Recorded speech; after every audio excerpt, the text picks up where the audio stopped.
Okay, they have not begun draft yet. Okay, perfect. So it's a black screen right now.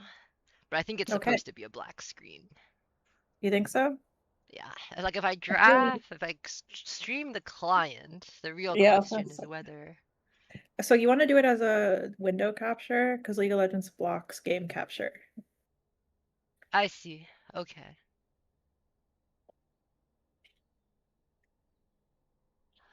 For League of Legends, the game itself, I should do a window capture. Yep. If you do game capture now, Grant, I mean, if you're like setting it up, it tells you to not do it because the League client doesn't support it. But if it works, it works. Yemeni's inviting me. I'm just so popular.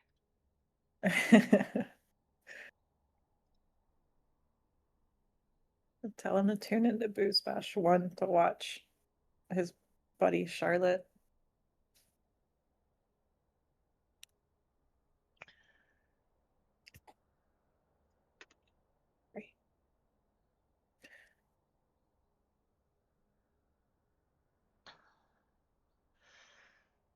I'll have to figure out how to stream the actual game then, like when it comes out. Um, you could, if it doesn't automatically grab it, just make another window for the game.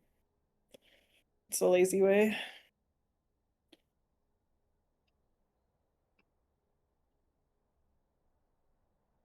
I think it should grab it though. Do you have the draft? I think so. Huge. So Okay, it's working. we've got a lot of But it's so small. How do I make it full? So if I do it's this. pretty I small. see, I see, I see. Okay, okay. It's big again. It's big again. All right, the draft I'm bans just gonna make the are client big too. cut Okay, off. okay, okay, okay. It's bigger. So nothing but e-girls have been drafted so far, both sides. The Void grabbing a Kate Lux, probably bot lane. Ionia, Ashe Seraphine. True. Um, it's pretty meta bot lanes here. Very, very one note.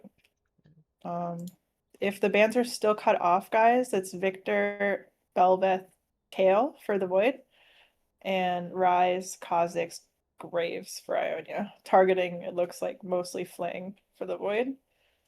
And Sua, and who's the Victor player? Who's the Kale player? I don't know. Guess we'll see. I should turn my third monitor on. Okay, the draft is definitely streaming kind of cooked when I check Booze Bash. Okay, what's cooked about it? I see three of them, three champions. Okay, it's because it's too small. Let me full screen this on the side. Oh my god, it's even more cooked now. Wait, Wait. this looks horrible. Wait, wait, listen. Why is it so cooked? In case you guys are wondering, the Void definitely picked Lux. It's Silas and Din Zhao. It's on the third champions, if you're curious, so I figure out what's going on with this. Yes. Why is it so Now they're zoomed banning in? Hui and Neferi. They're trying to grab those mid laners. Viego ban, so they're still trying to ban out Flang, even though Flang could be on the Silas jungle. Because Silas jungle has a crazy win rate right now, and it's not like I don't think he's too mechanically difficult for Flang, so it really could be What is going on? Why does it look like this? Silas for Flang. Draft is awful. Why does it look like you The last stream? ban was Vayne. You stream, don't you? Why is it such a tiny chunk?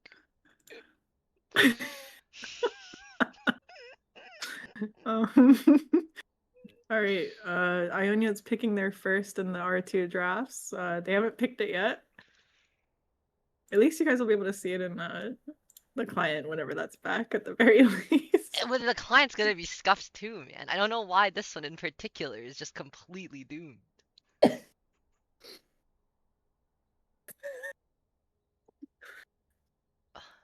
What?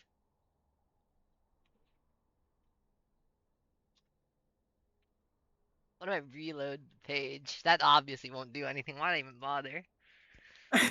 Why does it capture such a Uh, tiny chunk of this window? um, I don't know. Never seen that before. Okay, so Ionia's picking Diana here, and then the Void is grabbing Ornn for their top laner, who is Beetle, maybe? I'm not really sure who their top laner is. Oh, it's Charlotte. Well, at least based on the roles in Champ Select. Yasuo is their final pick, so that's What Lux, the Caitlyn, fuck? Sylas, Ornn, Yasuo. So that was a Sylas jungle. And the final pick for Ionia, I think their top laners left. A Trundle pick for probably Sua here. Yes.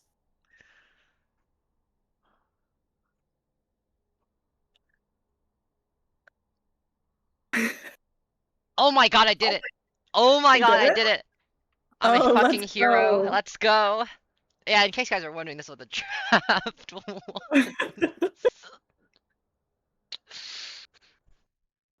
I right. did I it. think you got to I did drop it. down in the client. Fuck. Sorry. It's Family-friendly okay. production. Yeah, this is like LCS level production quality. Yeah, it's kind of honestly it's like really dramatic. Like we don't know what's gonna happen Yeah. with the stream, You not with gotta the keep game. people guessing, you know? Yeah. Um, yeah, so what are you thinking of the team comps now that we can see them? Um, I'll admit I didn't even get to look. Let me take it. Let me see this. Okay. Give I it a look see. I feel Can you like go the spectator Void again? should have. I'm out of spectator again. It kind of bugs sometimes you have to do it twice.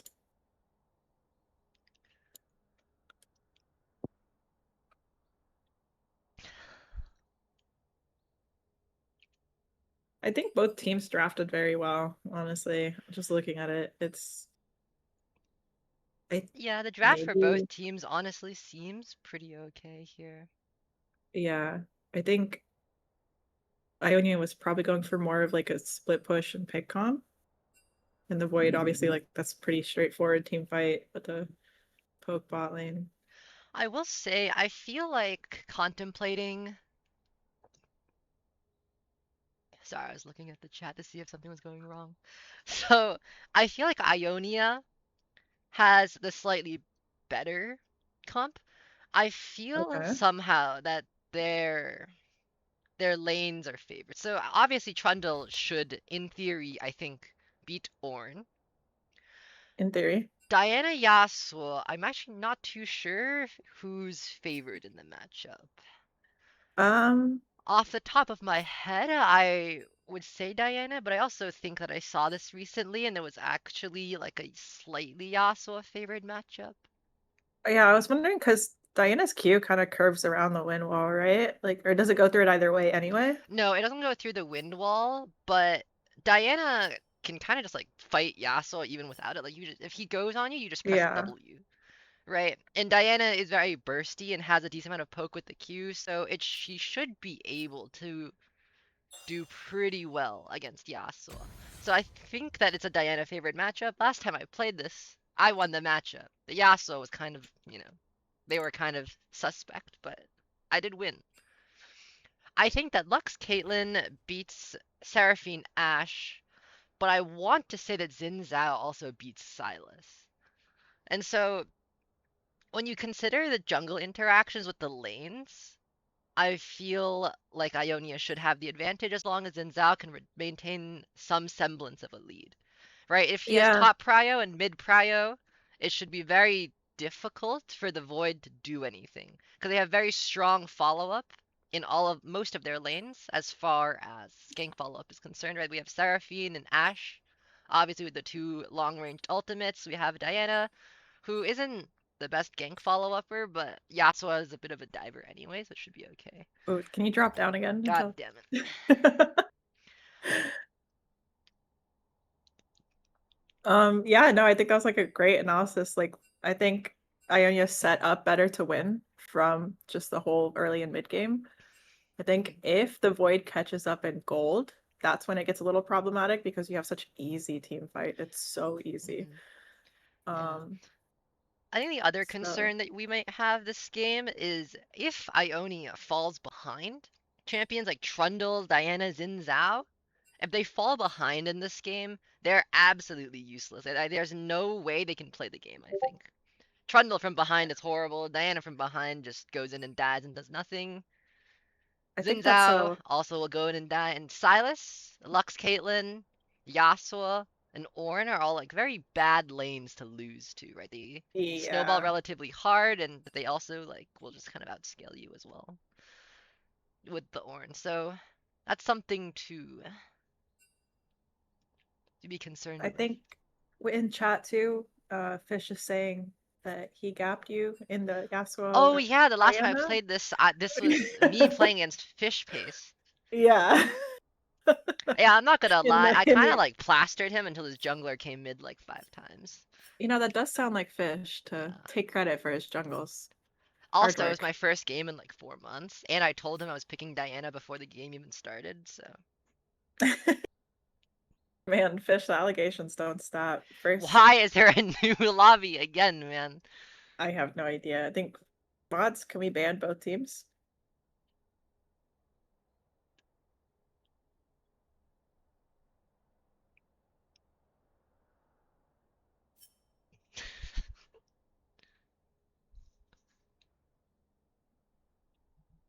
I still haven't gotten to see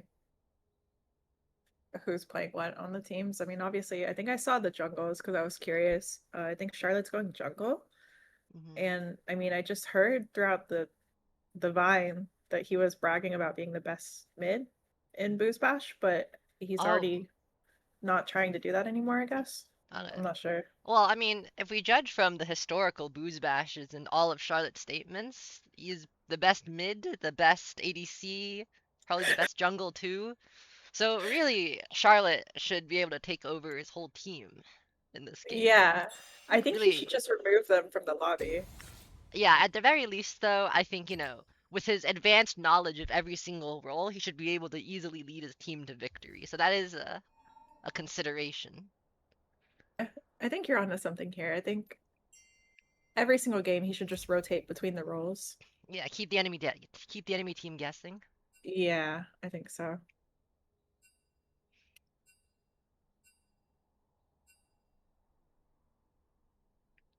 Oh, they actually just can't start the game. Huh?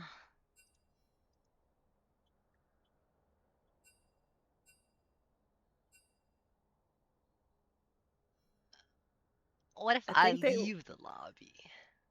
I think they want us to reset our league client to log back in.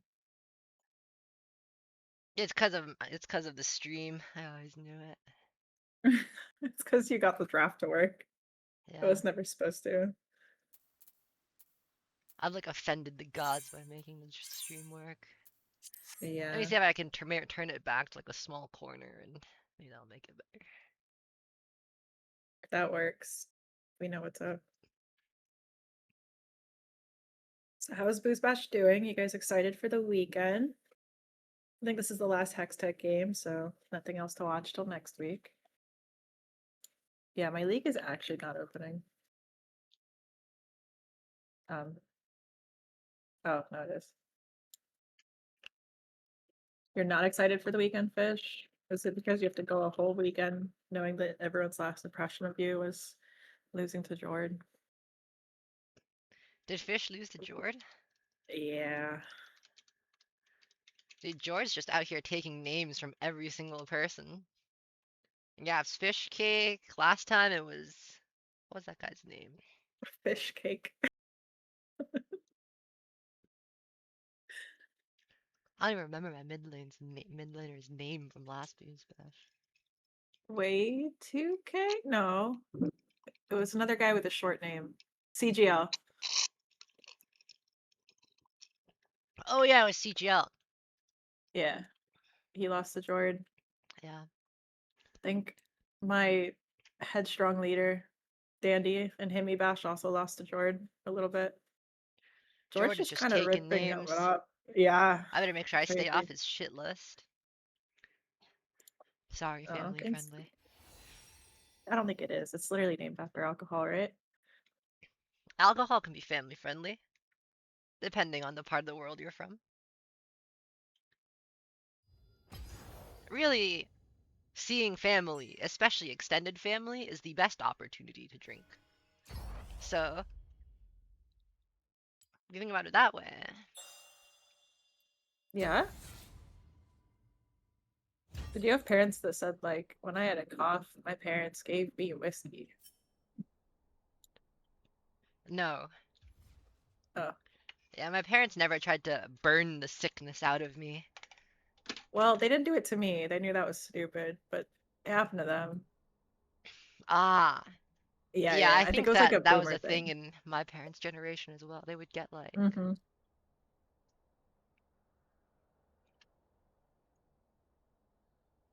wine or something. We're supposed to burn the illness away.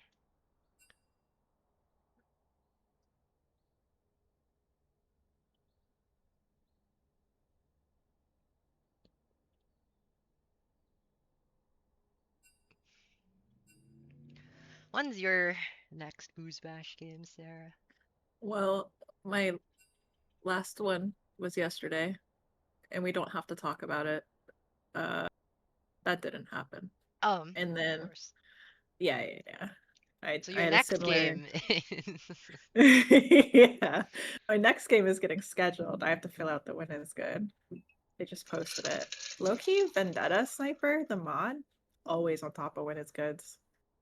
He's real good at those, so is it still not broken? I guess.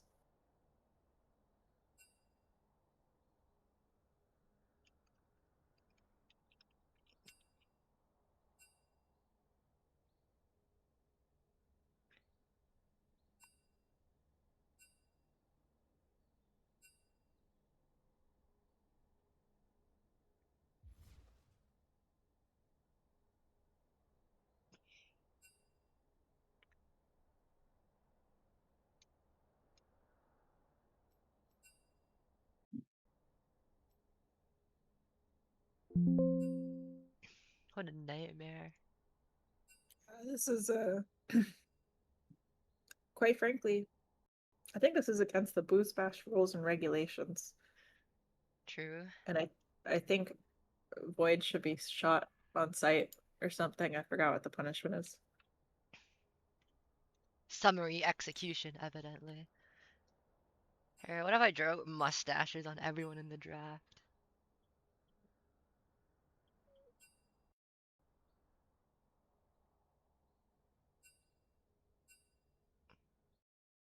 Hey, we have finally started Champ Select. All it took was me to start drawing mustaches, I guess.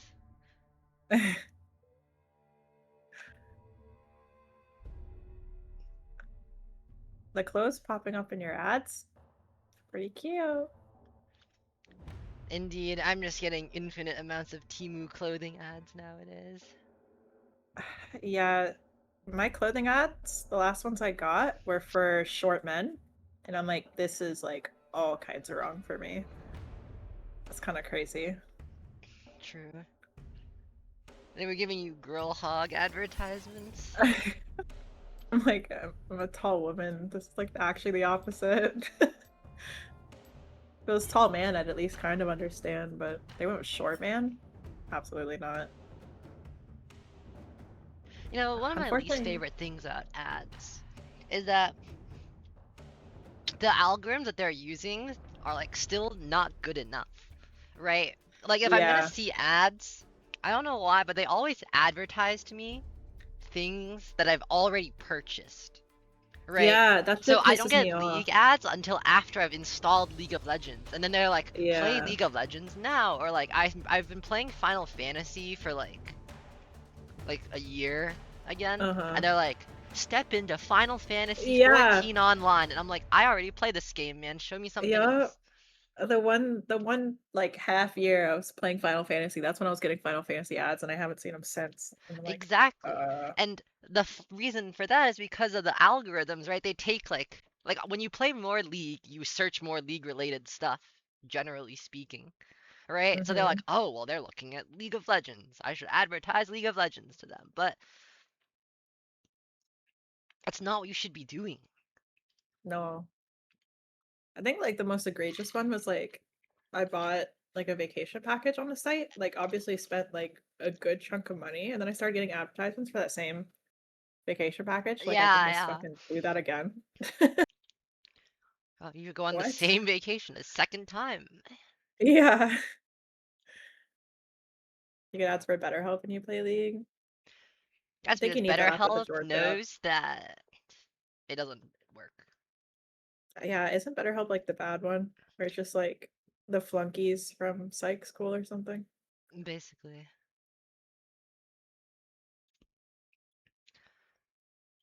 BetterHelp is where like it's not even like just flunkies, but I think a lot of like newly minted therapists use BetterHelp Okay. because their like requirements are very low. You know, like it's just like if you're bad, you'll get skipped a bunch in theory, and so Yeah. you won't actually have any clients.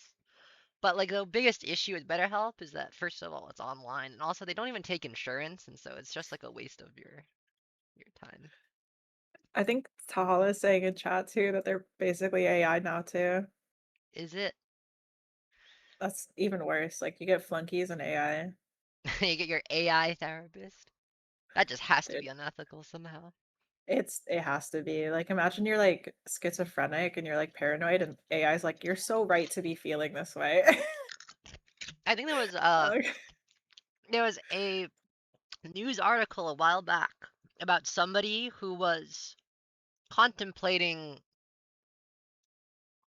self Arm. activities. I don't know what I'm allowed to Yes. say on Twitch without getting banned. Yeah. And when they asked the AI was like, "Wow, that's a great idea. Here are some top resources for how to do that."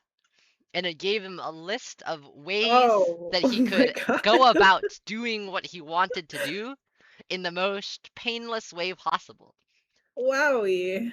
That's Yeah. fucked up. So, Kind of crazy. AI therapy, maybe not the best idea. I heard that the Dude, first option the AI recommended was for him to play League of Legends, and so oh, there's your thing switched to the game. It's up now. yeah, my game isn't even like open yet. So, Oh, like my mine is. client says game is still in progress, but the game has yet to open, so I don't know what's going on with that. Uh, if we want to be really scuffed about it, I could stream my Discord to you and you could Oh, stream no, no, no, that. here we go. It's opening now. Okay. That's a second It's test. The scuffed stream will attempt to stream the game client, and if that does not work, I will uh I think I see a black screen. Are you doing window capture? yes, it evidently does not. No, I was not. So it evidently does not do that properly. If you do game capture, I will do this. I think it's this. Yeah. It's ever since they installed like Vanguard, the window capture is the only thing that works for me. Well, the window capture does not work for me either. Dude, this level one is crazy. Chat, you guys are I missing do like that out. you can see the actually, what is Ooh, that? Flang Smite stole the Raptors, but everyone's still level one because Jinzhao got some of them. Oh, and Seraphine's hitting Flang. Oh, but Jinzhao dies. Oh, catastrophe for Team Lolpuffin. What a disaster, a catastrophe for the stream, more like it. Yeah. Oh, I saw it flicker for a second. Me too.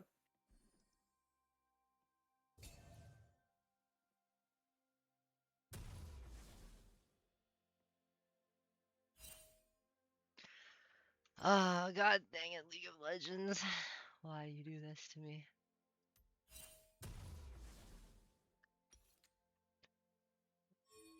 I do love that you can see my League of Legends mouse, but you can't see the actual. Is it not? You could also stream your whole display. That usually works too. That's not the game client.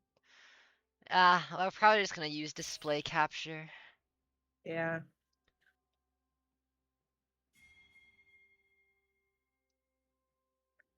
I think I've been doing my whole screen lately too, but usually Windows works.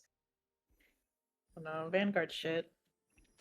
Ah, perfect. And now it's streaming the corner again. That's pleasant. Uh, Uh, yeah, it sure is, isn't it? Can you change the resolution of the game? it's okay. I solved this problem once before, so this time it should be easy to solve again, surely. Okay, heal barrier down for Evil Daniel and Gucci Unicorn. Yeah, let's hop to live so we can you can enjoy the corner of the screen that's You can watch the summoners pop. yeah, Oh, Charlotte gets a kill on Floranthia. directed camera. Okay, have fun. Um, You can see enough, man. You see enough. this is so scuffed. Okay, Evil Daniel just ripping apart their bot lane. Can you change the resolution in the League client? I swear. Was it this? Ah, here we go. We're all back. We're so Let's so go. back. All right, let's get that scoreboard up. That's not the button. It's the eyeball on the bottom left. Isn't there a hotkey for this? And then scoreboard. Probably Oh, yeah, I think that. that's it. Yeah. Now let's see if we can zoom out. Oh my god, I still remember how to zoom out. I'm the best caster ever. Okay. Alex, Red Team is talking to themselves because I think it's the AI from BetterHelp.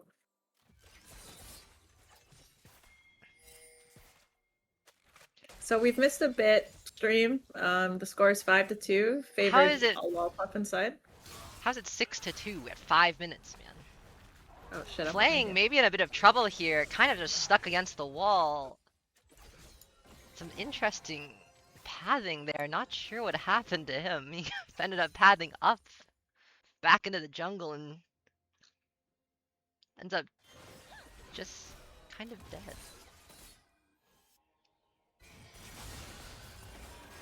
Lolpuffin 2 levels up on Floranthia mid, just ripping into him. Yeah, once you're behind Diana, especially as a melee, it just kind of becomes completely impossible to throw the game. We see Evil Daniel level 6, hits Ontario Beetle with the ultimate. Ontario Beetle probably gonna go down. Evil Daniel's heal populist. Looks like they're going to see if they can get Dandelion. Not quite able to. Ash uses a barrier, and they end up going up another kill. Oh my gosh, I think everyone on Red Team is just so ahead in every lane. I'm not entirely sure how it happened due to the earlier commotion, but it sure did happen. And the first thing I saw, the only thing I saw was the kill on Jinzhou early, so I guess they just entirely recovered after that. Yeah, it looks like there's been a huge lead accrued in mid and bot, which is really rough, because that's kind of, well, mid bot and kind of jungle too, which is probably the worst case scenario, because top is probably the only lane that doesn't care too much about losing. Speaking of which, Sua caught in the jungle with his pants down. Oh! Okay. Ornal goes wide, flash used, and he dies anyway. Thank God they had numbers, because I think Flang and Synopsy all missed their CC on the jungle. Yeah, the Ornn ultimate. A bit And suspect there. Maybe we just used it for the dash. Too. If you think about it, you do dash further with Ornn ult recast if you do not hit the ram, so. Oh, that's a good tip for the audience. Exactly, so next time you play Ornn, if you want to further dash with ultimate, you need to not hit it. Do not hit the ram. Yeah. Ontario and Dandy full health again. I think hoping to get back some of the aura they lost. Ontario's up on CS, but 3 kills on Ashe is not going to feel good to play against here. It is It kind of something looks to like keep your eye out for. Oh, Flang here for a gank, but they are both level 6, both down 2 levels. Wolfpuffin ends up using the flash. Not sure if he had to necessarily, but better safe than sorry, I suppose. if you look, there's like quite a vision gap on red side too. They have such deep wards in the jungle, more pinks. Yeah. Flanthea using his soy exhaust. Oh, but to it might get get turned. down. Wolfpuffin goes down. A shutdown going to the Silas. Much needed, I think.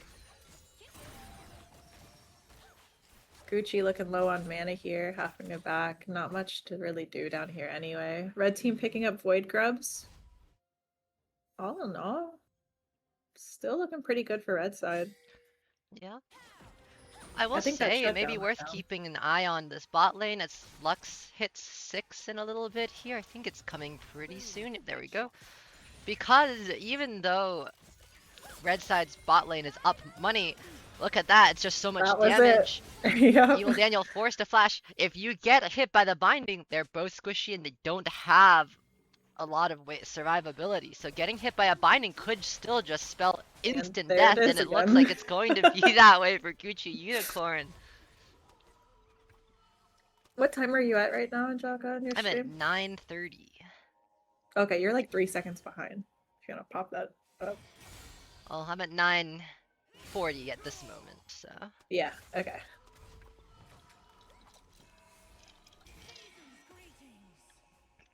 Flank's getting some Dark Seal stacks. Puffin has the same amount. Looks like they're both going for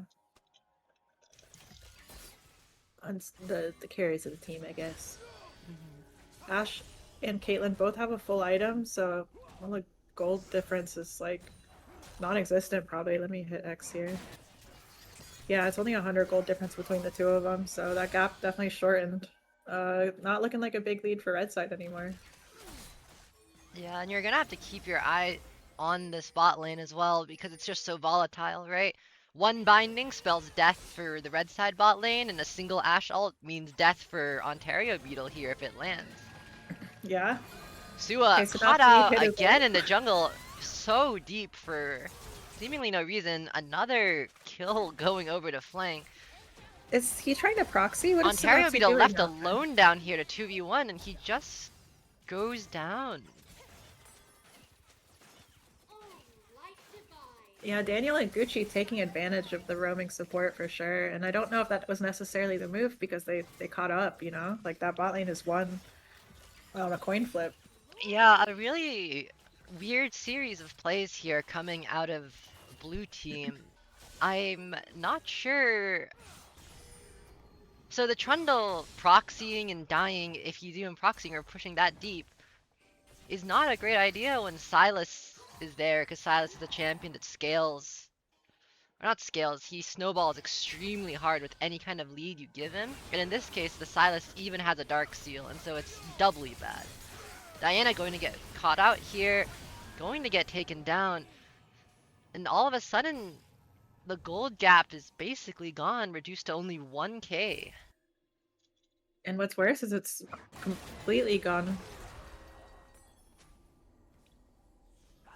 Oh no, never mind. Diana still has a pretty hefty gold lead on Yasuo, but Flang has a gold lead on Diana. So any amount of jungle help and Diana's not strong enough to deal with it. A bit of trash talk going on here. I'm not too Ooh. familiar with who Floranthia is, but I heard he's Challenger. Like aside from this message, I think he's one of their friends. Or he used to be Challenger. some skill shots going wide. Flang going to look for a gank. Charlotte is here to match it. Flang going in, takes a Seraphine ult, going to look for it, misses a Silas E. Has a Seraphine ult, hits 2. Evil Daniel going down low, but the focus is kind of shot. Flang ends up going down. Focus just not quite there. Gucci Unicorn going very low, might actually end up dying here. The flash forward from Ontario Beetle takes down Gucci Unicorn, and Evil Daniel is stuck here trying to 2v1. Ontario Beetle goes very low, but survives.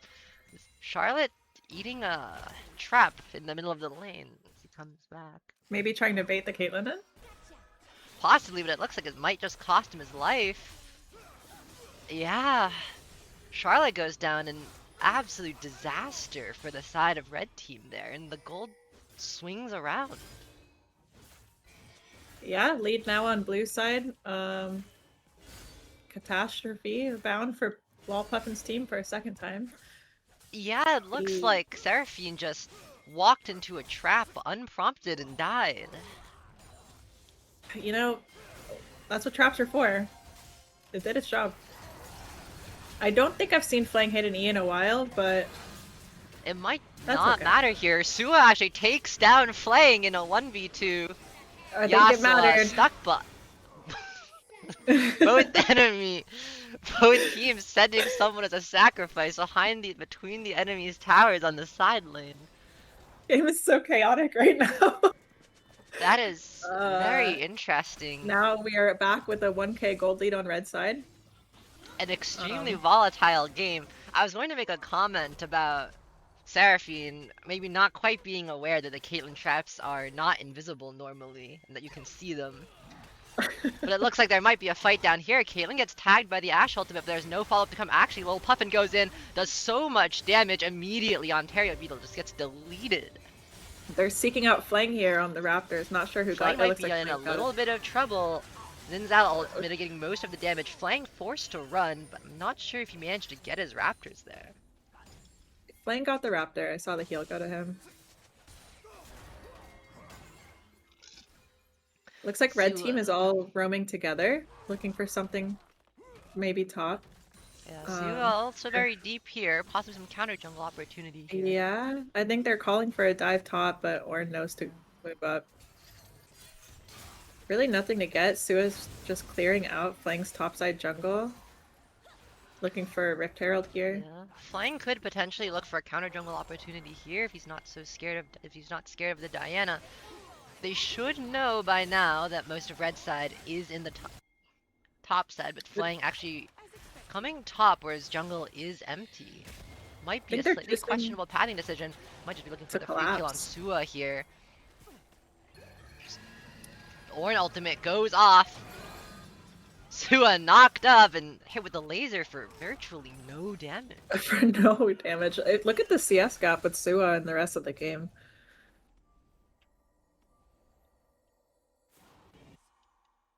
Jackie would like you to zoom in a tiny bit. Yeah.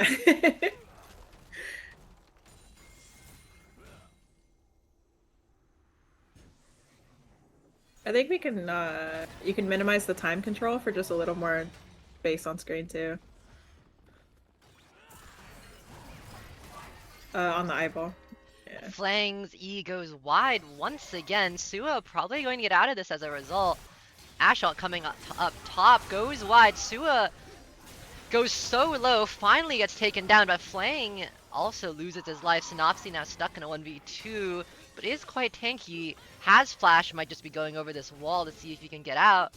Gets rooted up, followed by Charlotte, the #1 jungler, proving why he's #1.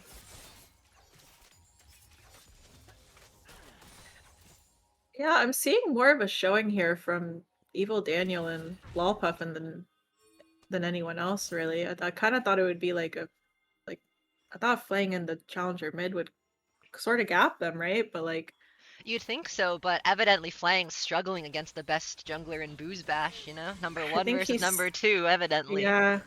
I think Flang's also struggling against his own E button. Not really seeing those hit too much. Yeah, perhaps he had a couple too many drinks before the game, but it happens to the best of us. It does. What is it if not Booze Bash? Truly. It is Booze Bash for a reason. E hits this time. Diana stuck at 1v2, going to get immediately one shot. The Flang E, especially potent with it lands, building up damage for the rest of the game. Yeah, I mean, it really does look like a different skirmish when the E lands. It's amazing, really. Truly, hopefully he's able to keep landing these E's. Currently still a 2k gold lead on red side. Hitting X here. It looks like it's 1,000 of it on Wallpuffin. Another 1,000 on Sua currently. Yeah, Lolpuffin does have a pretty big gold gap. The worry here, though, is that Yasuo does end up outscaling Diana, and Diana is suffering a decent amount of deaths. Older thought actually maybe a fight going on. Flying E going wide. Dandelion CC'd. Yasuo taken quite low. Ashe ult field goals, and so does the Flying E. Directed camera chooses to look at this top lane Synopsy in a bit of trouble here, just going to get eaten by Sua. The knock up to cancel the Ornn ult was pretty good. The rush on MR against Trundle from the Ornn is certainly a choice of all time. I've never seen this before. Building Hollow Radiance against Trundle and it's your first item. Ontario Beetle just getting completely one-shot. Dandelion going low as well. Probably going to be the next sacrifice, as all of a sudden red team has broken the base of blue. Going for a bit of a hero play, going to take down the Seraphine, but yeah, one of those Seraphine two ults with landed. him.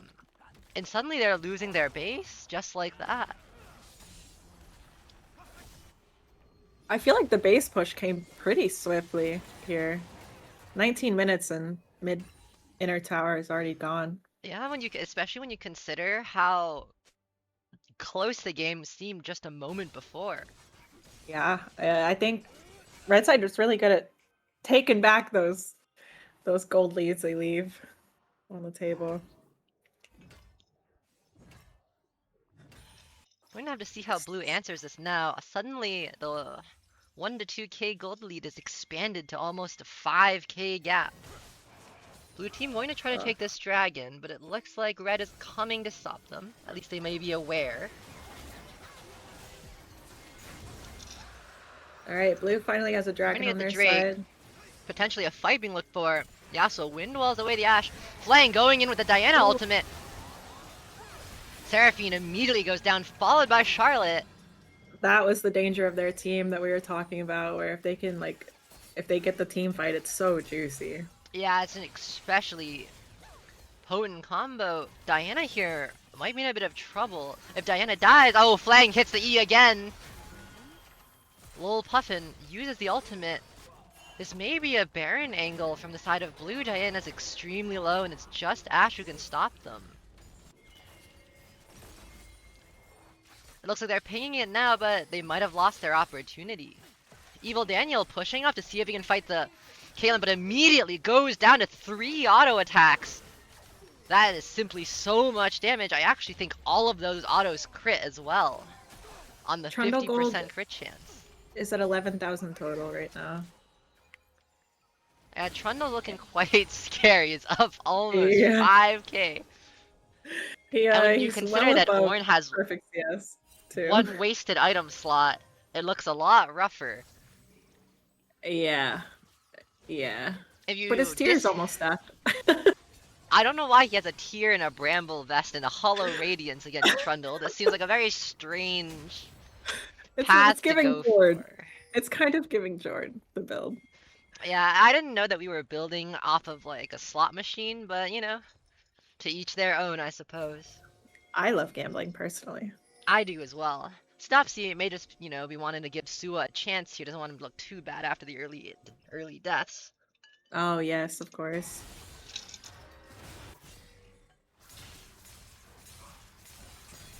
Looking like Yasuo is going to match Trundle now. Ornn's needed with the team. But so's Yasuo, so I'm not sure about this. Yeah, they need someone to Yeah, the big issue now is they have nobody that can reliably match the Trundle. I don't even know if Yasuo can actually beat him in a 1v1. The Trundle is just so strong.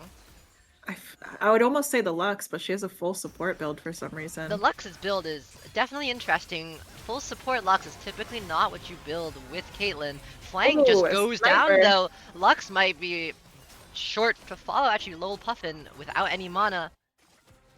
Ornn needs help with Trundle desperately. But he doesn't have anyone who can help him. He has to find a way to hold this and he simply can't. It's a double catch-22 here for the blue teams. Synopsy just kind of proving to be his own team's undoing here. Trundle's Unless gonna run in for the flank behind blue team here. Charlotte going quite low. Trundle is indeed flanking. Seraphine goes down. Ontario Beetle really pumping out the damage, but they're stuck between Diana and Trundle here. It may look like a disaster. Yasuo is down and so is Lux. Ontario Beetle next on the chopping block. Ornn is TP'd up, but what can he do?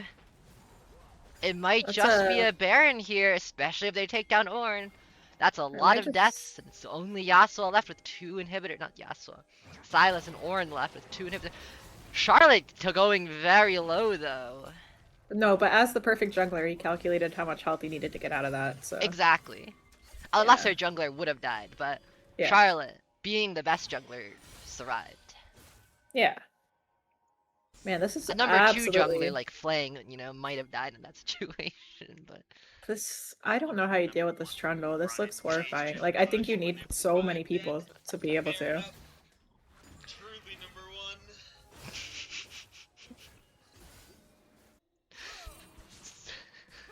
Trundle up 3 levels on the Yasuo that's guarding against him. Suet is running past the Yasuo to take the tower. Yasuo might be looking for his life in return here. Oh, misses Misses, the Q. and Trundle just, oh my god, that Never was mind. shockingly close. Terrifying fight in all consideration. It's Flame going in definitely here 1v2, gets the Seraphine ult on the Seraphine. Does a decent amount of damage, but Charlotte is just showing him why he's number 1. Charlotte now in a 1v3 though. Might not be quite enough to win here as he simply goes down, playing, looking to reclaim his throne. the Trundle versus Yasuo fight was interesting there because Trundle was up 2 items on Yasuo. Yasuo missed everything, and Trundle still went down. That is true. Trundle, relatively squishy, and Yasuo did have his, what do you call it? Shield bow, I believe. Yeah. Blue team manages to get a number of kills, starts up this Baron, but Diana is knocking on their door. Lil Puffin, if he can kill Yasuo here, could prove to be a legitimate threat. Baron goes down as the enhanced recall going to bring them down, not quite able to take any Nexus Minions will help towers. them defend here too.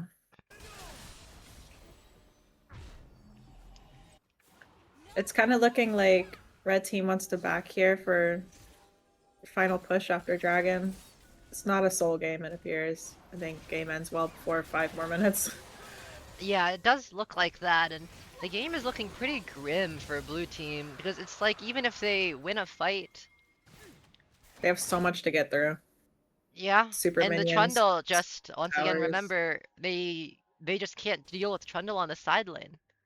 Yasuo might be able to though, because we did win. Well, he got a lot of free hits off when Trundle was hitting tower though. Yeah, and you need to keep in mind that even if Yasuo is able to match Trundle, the You big want him with the issue is that Ornn. he needs to be in the fight. They need all 5 Yeah. members to win the fight itself, because the Yasuo wind wall is such like an important tool against the Seraphine and the Ashe ultimates in these fights. I think it's really funny looking at the Lux and Seraphine supports that Lux has the build you would probably assume is Seraphine's, and Seraphine has the full damage one. I do believe Enchanter Lux is a thing. I don't think you normally go Enchanter Lux when you have Caitlyn. I think the biggest appeal of that duo is typically the damage that they can put out and the pressure, the pick potential that they have. A lot of that is lost when you opt for Enchanter Lux, but everyone has their own schedule. Exhaust going down on Sua. Yasuo gets the ult off, might be able to take him down. Never mind. Trundle heals up to full with just a few auto attacks, and suddenly it's a 4v5 with super minions pounding on their base. Sua buys 1 cloth armor and it's over for Yasuo. He did also have the assistance of Lil Puffin, to be fair. I think it was the 1 cloth armor. Oh, the flash. Huge Diana ult. Ontario Beetle gets taken so low. Is going to go down, and it just might be the end here for blue team. Flang manages to get one back, but what else is he going to do? Stuck in a 1v4. He tries to get away. Looks like he will be able to escape, but now their Nexus towers are going down, and it's going to be followed by the Nexus. Game 1 going to the side of red with a final bit of trash talk coming out of Lil Puffin. Lots of trash talk from red side only. Red side has been talking to their AI therapist for most of the game. Yeah. think this Not is much where we plug reply. the Booze Bash sponsor, BetterHelp. You ever Are feel we like not you're supposed to talking say an that? old Isn't that chat to the like, doesn't that get you in trouble if you say like sponsored by X even if it's a joke? Eh. I'm not online enough to know the answer to that. You guys can look back at the draft. Oh, chat has a good point. Is Charlotte actually the best jungle in Hextech? He beat Flang, who was predicted to be. That is true. Charlotte did say that he was #1, and we did see from his gameplay that he did indeed win the game. So he could very Yeah. well be #1. And if he is the #1 jungler, that means he's #1 for 3 roles already. Yeah. I mean, Perhaps next season he'll be the #1 top laner. I think top is left, right? So Yeah. gosh, it's crazy having a superstar in our very own homegrown tournament. Truly. Florentia, you know, they may be ex-challenger or whatever, but they've got nothing against the triple role #1. Charlotte arguably better than even Tyler 1 in that regard.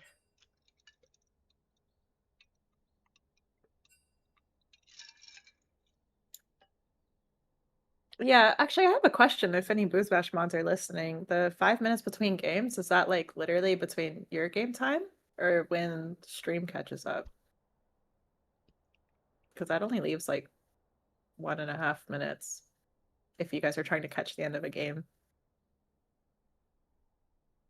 You know what I mean?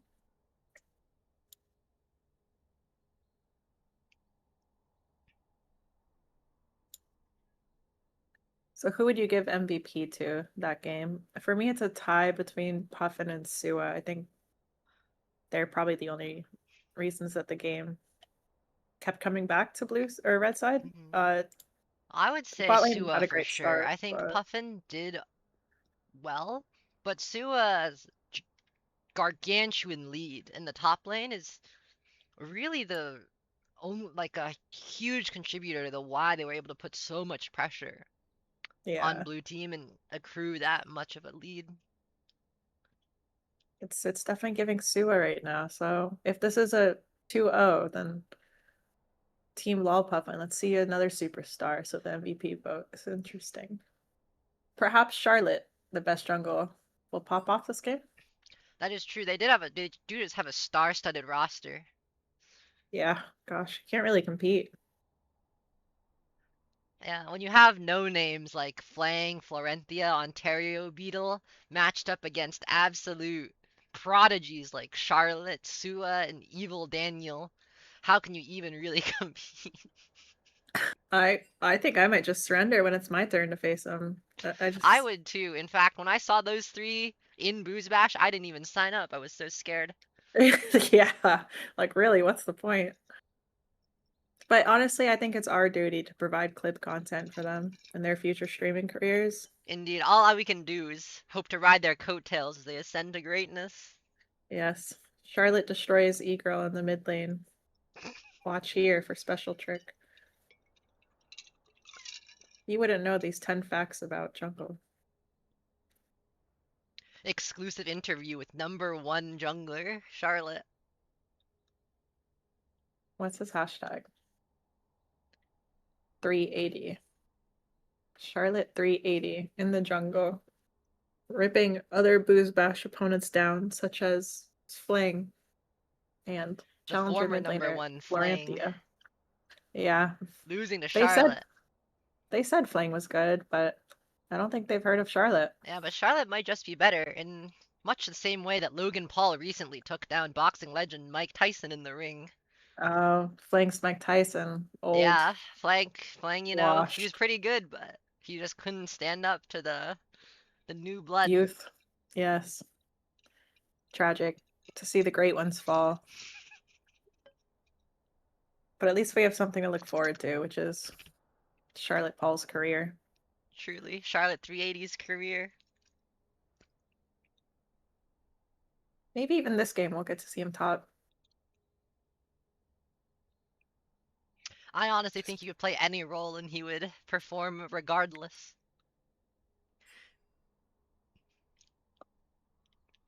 Even in the last game, we might have not seen him perform with his own KDA.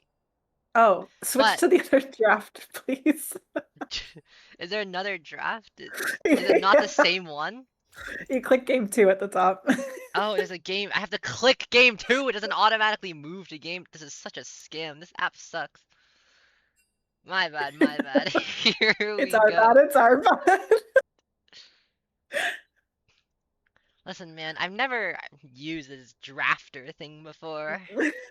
Oh my god, an LCS draft coming out of the void with Ziggs Camille.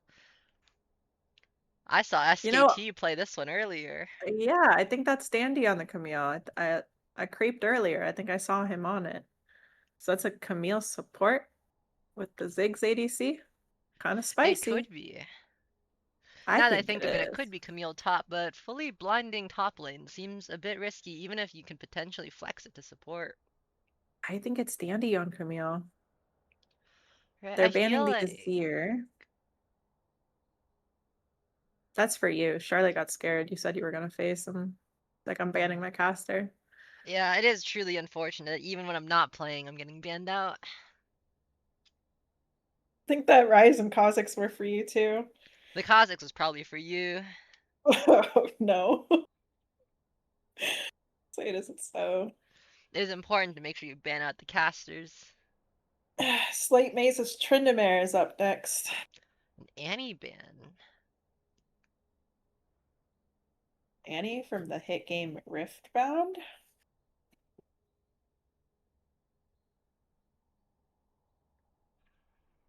Ionia's team is so like classic league. Nami, Misfortune, Wukong. Yeah, you're seeing like a 2008 comp versus a Yeah. 2026 MSI comp right now. Yeah. We'll see which one prevails. Much like how Mike Tyson fought Logan Paul. We have the new versus the old.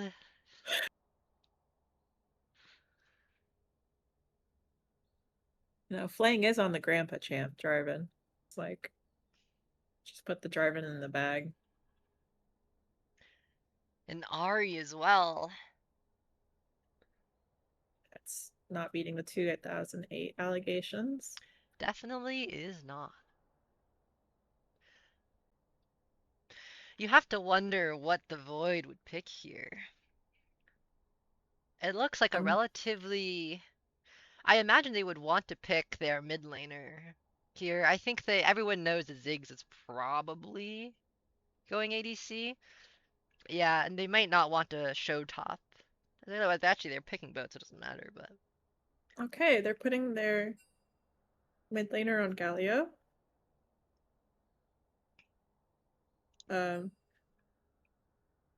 Trash talking champ select right now.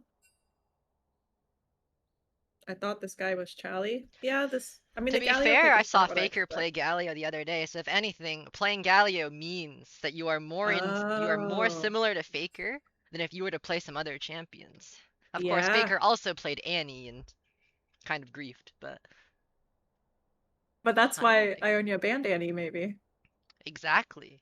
They didn't want too much Faker energy coming out from the other Yeah. team. Void Locks and Heimerdinger, an extremely magic damage heavy team here. Yeah, actually, that's... Well, they don't have much of a front line on Ionia to even build against it anyway. I They think really pretty much don't. every Garen goes And like the Garen full being picked squishy into build. Heimerdinger feels a bit rough to me. You think there's any world that they swap roles? That Heimerdinger Could goes ADC, mid into Galio? Garen mid into Galio, but then you're locking Ari top, and Ari really does not like to be top. At that point, you're just writing her out of the Yeah, game. that's true. Because Ari's greatest strength is her ability to roam and get into early Yeah. skirmishes in the jungle, but if you put her into top lane, she kind of loses that advantage. Maybe Sua's just really feeling himself with the counter pick. Sua, is trying to prove himself. You know, it's like it's asserting dominance in your lane. Yeah, that makes sense. I'll be right back. You guys enjoy the draft. Keep them entertained while I'm gone. Also have to dip for like 10 minutes, like I said in caster chat, so You guys entertain yourselves. I'll be back. Bye.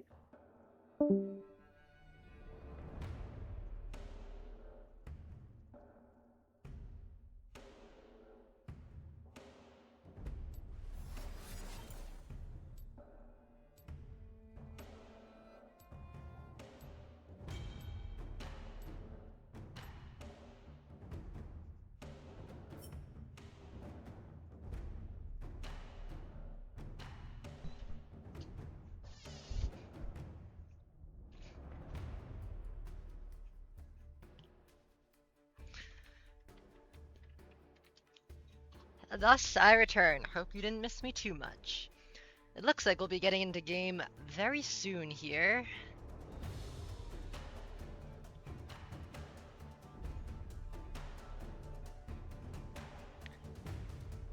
Two minutes on the clock.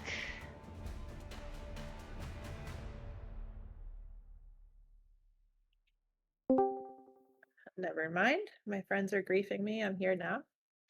Perfect. I was just about to say, do you have any thoughts on the draft here? Or the drafts? I think they both look kind of bad in They definitely contrast have to their last game. weaknesses. I will have Where to both say, look I good. do think I favor the Void. Really? I would say so. I think that the Garen, from like a purely matchup perspective, right? If we equalize all player skill in every regard, Yeah. Garen into Heimerdinger, Ziggs, Galio, Jarvan, like it just looks it's so difficult for him to approach. Right? He doesn't really have an in. Yeah. But do you think he's just gonna do the same thing as last game, proxy, and just try to sneak some towers in? He could. That definitely could be like a way for him to play. But I I think think it's that the it's a only way, lot less right? effective against Heimerdinger, who has pretty good wave clear, especially later on in the game. Yeah. There's there and he doesn't need to group as desperately as Ornn does either. Yeah. Hyper is happy to just match on side forever. And the bigger issue, I think, the main reason that I'd say that I would favor the Void is simply because the MF and Nami are so vulnerable to the dive of Camille, Jarvan, Galio that Yeah. between like if these three, right, if they Camille alt MF, jump on them with Galio and Jarvan, and then throw a Ziggs alt in there, it's literally impossible to survive. She'll just die. Mm, Of that's course, the true. question then becomes, right, whether Nami, Wukong, and Ari can beat Ziggs, Camille, Jarvan, Galio after they've expended their ults, and Which I think they can. they might be able to. I think it's difficult. It would mainly be on the Wukong. I think Ari's damage is not particularly potent, especially into something like Galio or Jarvan, but between Ari and Wukong, we'll have to see how it works out. I just anticipate that the game will be suffering. And it is a Camille support. To be fair, that is a little less damage coming out of her. So she's Yeah. mostly the lockdown mechanic for the Flang Jarvan Yeah, you Galley. the big thing is to see if the Camille can really make something happen. The main reason you pick Camille support, right, is for the roam power. Like that's why you pair it with Yeah. Ziggs, because Ziggs can just farm safely from a distance with his bombs, while Camille roams and tries to impact the map. All right, we're in game now. Look at that smooth transition. We've truly mastered the Wow. production side. All right. I'm fast forwarding because it had us join pretty late.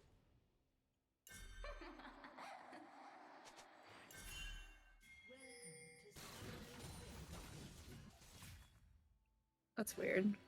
All right, so now it stopped me at a minute 9, 10. Yeah, give or take. Okay. Relatively stable game thus far.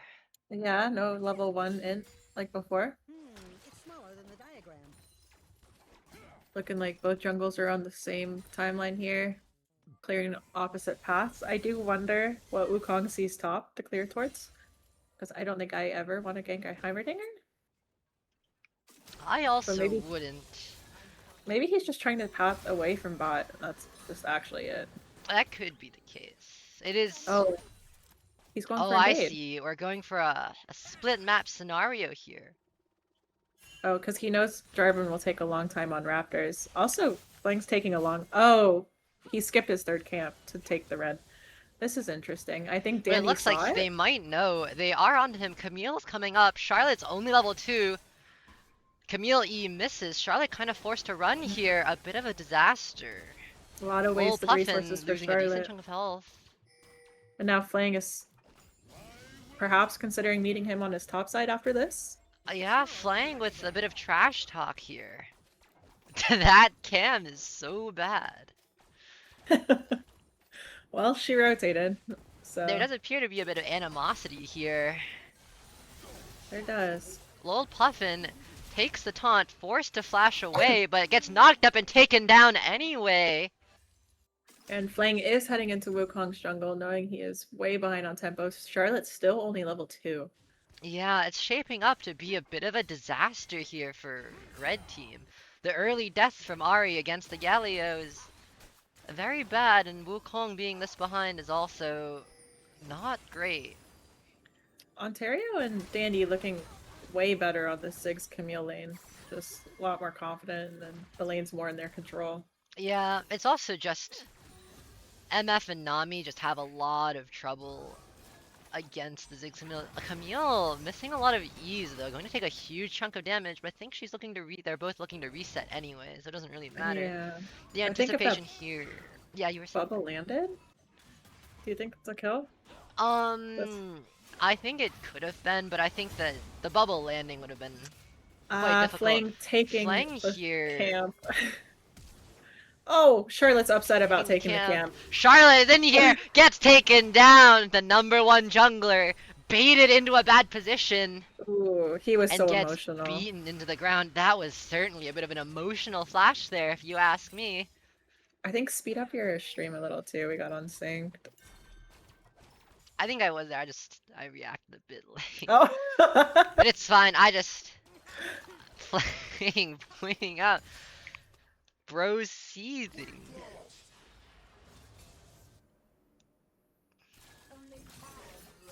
This is not the booze bash that I'm used to. Quite a bit of toxicity coming out here. Yeah, in my boost bash, never. Yeah, right. Who can jiggle when they talk? Oh my god. goodness.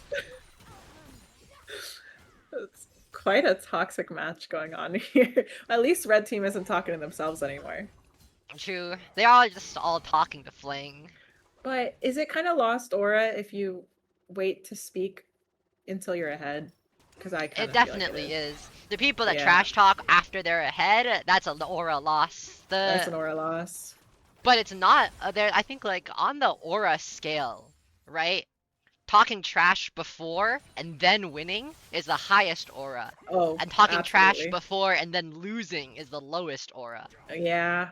Right. Yeah. So talking trash after winning is like it's like mediocre aura, maybe on the lower end. It's like, yeah.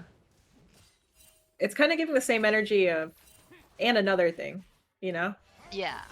Like when you come back to the argument later and you're like, and another thing. Like that's like the same aura. Yeah, level, I or think. it's like when you say an insult and then you leave. You know, so the other person can't Oh. get any words in. Blue Sombrero is saying trash after winning is lowest. I could see that argument because I think there's like confidence that comes, and then if you lose, but you trash talked, it's like kind of like, damn. But at least you were confident enough to do it beforehand. Yeah, I can see the perspective, but I also think that maybe even if maybe it's lower aura, but it's higher like damage to the opponent. Oh, higher damage, lower aura. Yeah, Yeah. I think I agree. Like you take more damage from somebody trash talking after they've beaten you. Yeah, like why was Flang quiet the whole game? He missed every E and lost, and then now mentions a jiggling chin after having a good invade. Exactly. I don't know, man. So flying Aura's a on a little bit of a weird. low aura setting right Yeah. now, but could potentially get it back if he continues to win.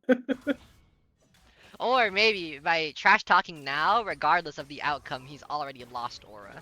Because now if he Yeah. starts losing, then it's the lowest possible aura. I think it's just lose-lose for him now. He should have trash talked earlier. Surely. Dandelion going relatively low. MF ult immediately interrupted though. Nothing really happening. Going in on Charlotte here. Taunt misses. Gallia going very low. Ari trying to see if she can pick up the kill. Does pick up the kill. Flang forced to run away. Heimerdinger probably going to go down. Garen ult not available. Not quite getting off in time. Synopsy barely surviving. Going to have to run under the tower. But Sua is coming for him. He wants blood. Dandelion getting An exhausted early after stopwatch purchase to survive the Garen ultimate. Oh, Beetle Beetle getting did. shot down, having to flash away from his fortune. Does have ultimate to try and clear the wave. They're choosing to stay very risky as MF does have both. Yeah, they both have flash and they have barrier on the MF. So they will Definitely not opt to stay. A bit of a CS gap for our #1 jungler, Charlotte here, almost down by half. Yeah, unfortunately, those early deaths really put him behind. The really bad invade. I think it has to be a mental game because surely the best jungler wouldn't have done that. Yeah, I think he's I can giving false understand that confidence to maybe he Flang. was throwing the other team a bone. If you think about it. Yeah, actually, he knew the aura loss would happen, so he's making sure Flang trash talks with a little Yeah, bit. he was making sure that Flang loses aura because Mhm. Charlotte knows that he's going to win the series anyway. Yeah, So by yeah. baiting Flang into trash talking and then stomping him in the series, it's the ultimate aura loss. Oh, God, Charlotte is so smart. Indeed, right? Gucci Unicorn going in, flashes away from the taunt. Camille ends up getting the charmed, taken very low here. Ari does not have ultimate to chase this. Dandelion does go down. Galio also taking a decent chunk of damage. Blue team getting forced out as Flang getting chased away. Going to eat the charm, probably going to go down here. Dies the Garen ultimate. Demacian Justice takes down Flang. Kingslayer. I hate to see that Demacia on Demacia violence, but #1 jungle did lead his team to a team fight victory here, picking up the purple objective. There is now a kill lead and a gold lead in Ionia's favor. Evil Daniel might be in a bit of trouble here. Forced to flash away. Barriers the bomb. Managed to survive that Mega Infernal Bomb. 0 summoners in the bot lane. Next gank that happens probably results in a kill either side.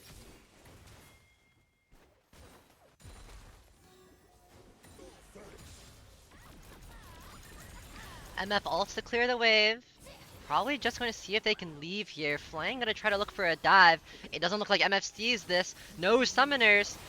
Gucci Unicorn goes down, ult onto Evil Daniel, and they both die in the bot side. It feels so bad when you die to a greedy back. The gap in gold has shifted back to nearly even, slightly blue favored. All the money on going to get Flang. some alone probably how time he with likes this it. tower. Probably a big chunk of damage. Ziggs, a bit of an illegal champion when it comes to taking towers. Yeah, Ontario making out like a bandit here. He's getting everything he wants out of this game. Free farm, he's up a kill. He's chilling. That he is. Jungler's going to trade sides of the jungle here. I have to see what the next play will be. Sua proxying again. I wonder if this It is looks like this a Nami one-trick might actually be pony. in trouble here. Getting closed in on by 3 members on 3 different sides. Jumped on by the Camille. Flang looking on the side here. A potential knock-up. Goes down. Nothing they can do. Nami throwing a freebie over to the enemy team there. Let me get rid of this chat. Anyway, Evil Daniel goes down once again to the Mega Infernal Bomb. Charlotte doing quite a bit of damage with the Cyclone, but is going to die. Just too many members. Lolpuppin does have ultimate to try to escape. Might see if they can look for a turn here, but Flang going to see if they can go for the knockup. Yeah. Dandelion Charm does miss. Dandelion goes very low though. No ult reset for the Ahri. Flang going to see if he can do anything on the side. Goes for the knockup. Hits two. Ontario Beetle blows the Ahri into the netherworld. And Flang picks up a second kill. An absolute disaster here for Charlotte's team. Going to have to see some trash talk from Flang most likely. Yeah, post getting the gold lead back, of course. This is game 2, Cutting Joe. Yeah, It's 1-1. game It's 1-0 2. in favor of Charlotte team. Yep. Puffin really doing his best to bring his team to a victory here. Sua too. Sua's kind of got his, one trick pony thing going. I think successfully again. He's got a 30 CS lead on Heimer.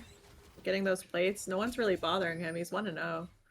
Yeah, he He is can kind of doing the proxy at least. signature, the spin move here. The Yeah. Sua The split, if proxy. you will. Charlotte's starting up the dragon, but there's going to be 2 TPs here. They kind of have to get out. Camille going to go in.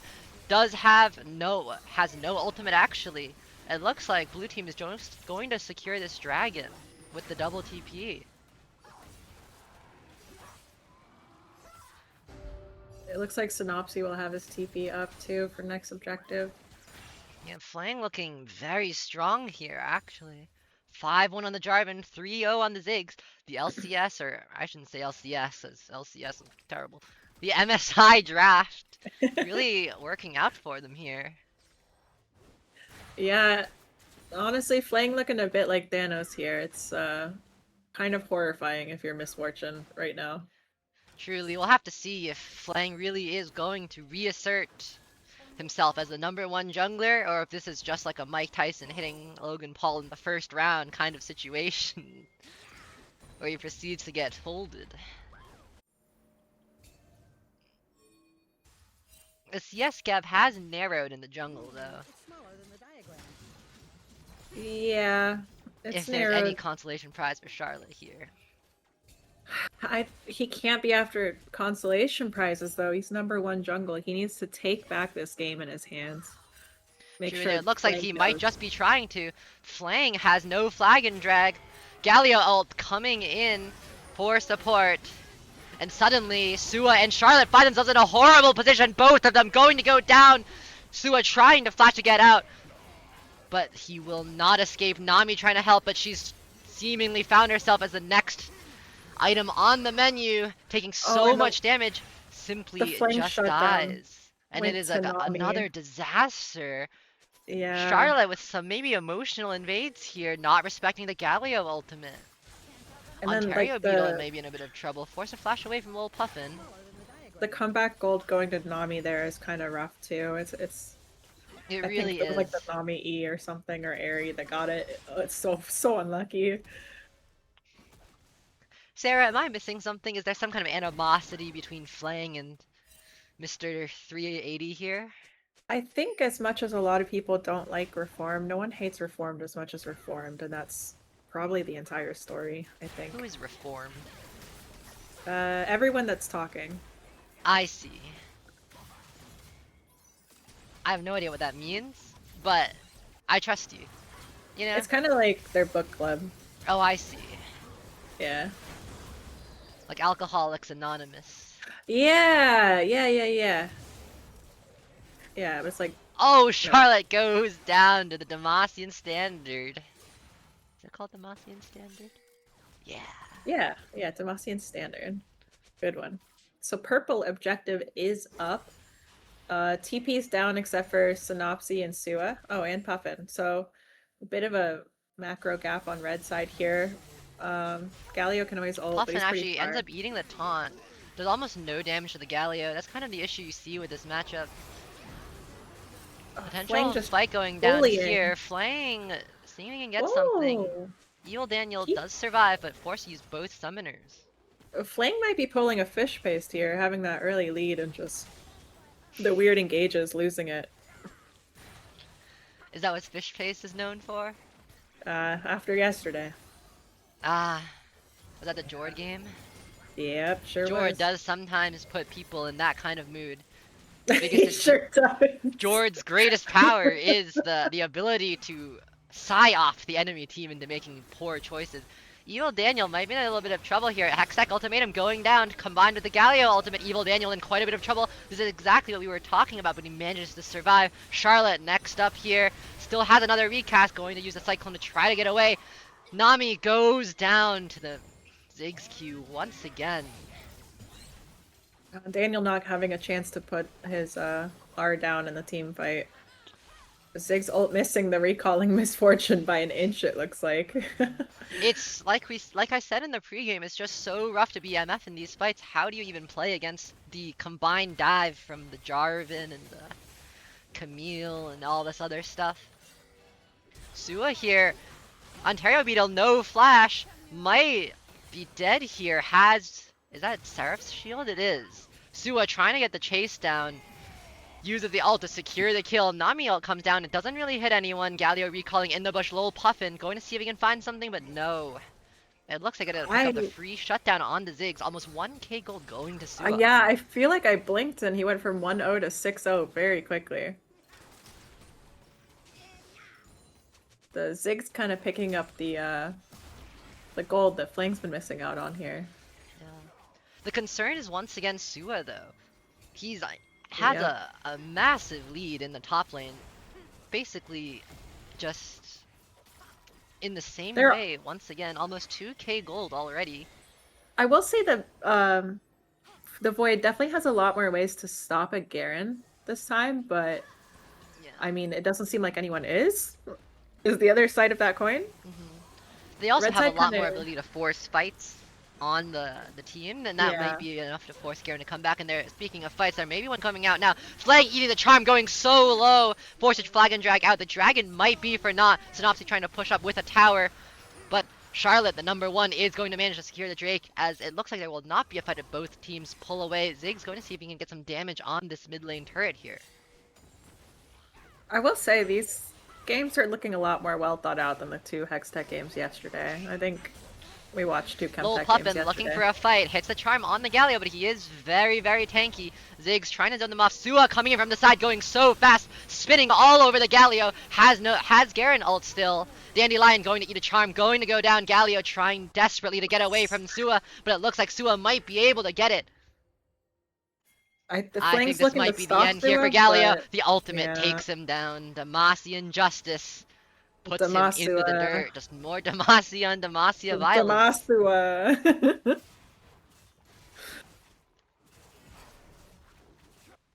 Flang resetting the Gromp here in a bit of a struggle. Gosh, Flang fell off of a cliff. That's the issue with Jarvan. I feel like sometimes Jarvans never fall off that cliff, but if they do, it feels rough. And it is difficult, I think, to play. So I think in this particular game, the unfortunate reality for both Flang and Dandelion is that Jarvan and Camille are kind of like the sacrificial engages, right? Like whoever goes in first probably will just kind of die. They have like Ahri charm, they have Bubble, Nami ult, they have Garen ultimate. So in the fights, whoever goes in first will probably just be killed. And if Charlotte is on top of it, it's really hard to engage in the first place because both of them get cancelled by the Wukong. Yeah. Actually, I don't think you can cancel. I mean, you can't cancel Jarvan ult. Actually, Not blue team going to start up the Baron. It looks like they know, but I don't think they can stop it. They're all rushing to the location, but it might just be too little, too late. Charlotte not here at all. Baron going down to 3k, 2k, going to go down. Flang picking it up. And they're able to just sneak a Baron out from the noses of red. They're trying to get some gold back for losing Baron. The plate goes to Misfortune. Bottom side jungle to Charlotte. If Charlotte stays too long trying to take those Prugs, I think he's dead. And he is going to go for them using his W to get over the wall. If they are aware he's there, he might be a little cooked. Looks like he's going to make out like a bandit here. And that basically just evened out the entire gold gap. It keeps flopping back and forth. These are very even game. I think they're two evenly matched teams. Honestly, yeah, this has been a very good series so far. Is it the best out of 3 or best of? It's best of 3, right? Best of 3, yeah. So if Team Puffin pulls this one through, we have our set. Or he could get taken to a game 3. It definitely looks possible. Lol Puffin. Galio ult a bit whiffed here. No That's now Hextech down for the ultimatum fight. going down. That might be the main reason. Charlotte, Wukong ult just going wide. Both teams using a decent amount of their engage. Oh my, This MF ult ult immediately canceled cancelled. right away. MF just gets jumped on and completely destroyed. Nami goes down with her. Ontario Beetle, though, taking a lot of damage on the back from the Wukong, forced to run away. Dandelion also going quite low, forced to flash out. Lil Puffin, though, out of ult charges, has nothing else to continue the fight with. Actually, the refresh comes in. On Charlotte goes down. Lil Puffin uses the ult, manages to get one more kill, but now he's truly out of juice. Yeah. Sua forced to recall to help defend the base here. We traded for the support there too. That was a little risky. Yeah. I remember then when I taking out said the this, they Ziggs just was- have so much forcing power. Yeah. Sua might not be able to sit on the side lane as much as he would like. Yeah, if you hit X so everyone can see the gold differences per player, it's definitely looking like a Sua gap, Ziggs gap this game. Oh, Charlotte 3,000 gold behind Flang. Oh my god. Almost as big as the gold gap between Heimerdinger and Garrett. Yeah. Oh wow, there's just gaps across the table, except for support. You guys are pretty even.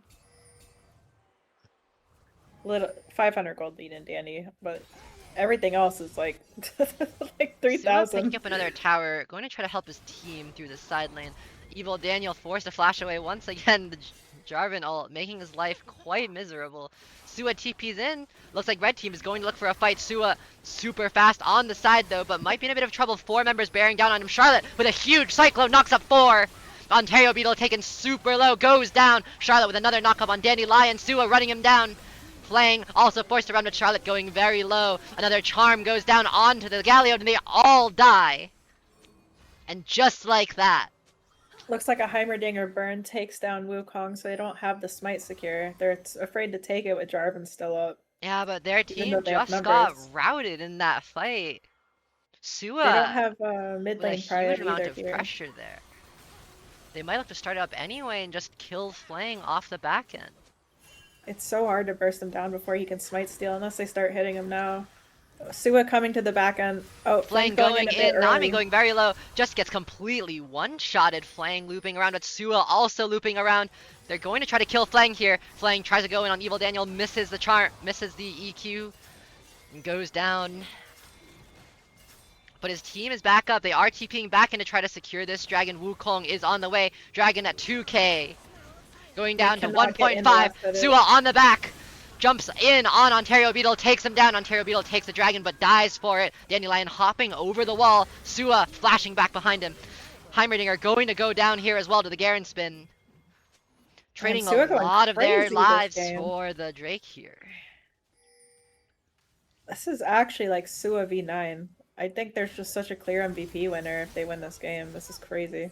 Truly, even if they lose, this may be an MVP moment for Sua, honestly. I can't see anyone else you would want to give it to. Yeah, I mean, like, Sua just played Ring Around the Rosie, just killing anyone who got near the Dragon Pit there. That was nuts. Oh, this is a bit of an interesting choice from the Galio. He's gonna get knocked up here, forced to flash away. A questionable engage. Flang maybe looking for the ult here. Does Flang's not path is have it quite yet. No, he watering does have it. here. He does have it. Maybe one more flag and drag onto the Nami, followed by the ult. Takes her down. Charlotte dies to the taunt, but Sua is back to carry his team. The spin on the Galio just takes him down.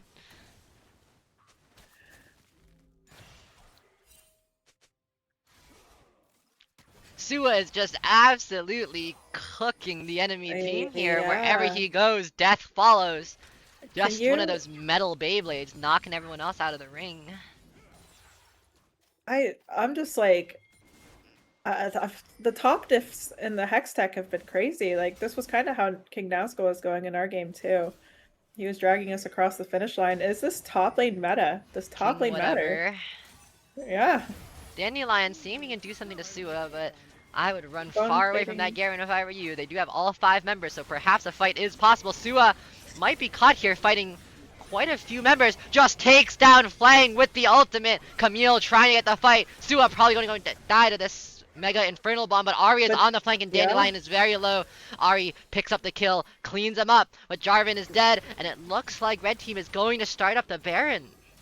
Yeah, if you're gonna die, die for the jungle. This is a great position for red side Even to be in death, Sua putting his team on his back, dragging their corpses across the finish line.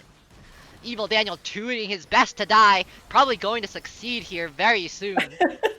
Gucci Unicorn offering his life to the Baron, as suddenly they are all very, very low. Sua trying his best, but his team refusing to allow him to carry, as they get extremely low to the Baron. Oh, pushed off by 3. That's so sad. It's, In their defense, the Ziggs is quite terrifying. and they don't really have a front line with Garen's dead. Wukong's not enough. He's like a side frontliner. He might be enough if he wasn't 2 and 7. Well, you said the quiet part out loud for sure. Wukong is not enough given his score line. They maybe should have looked to use the Ari ult and the Nami ult to turn and get one more kill, especially if they could pick off that Ziggs beforehand, because just doing what the Ziggs bomb is very difficult.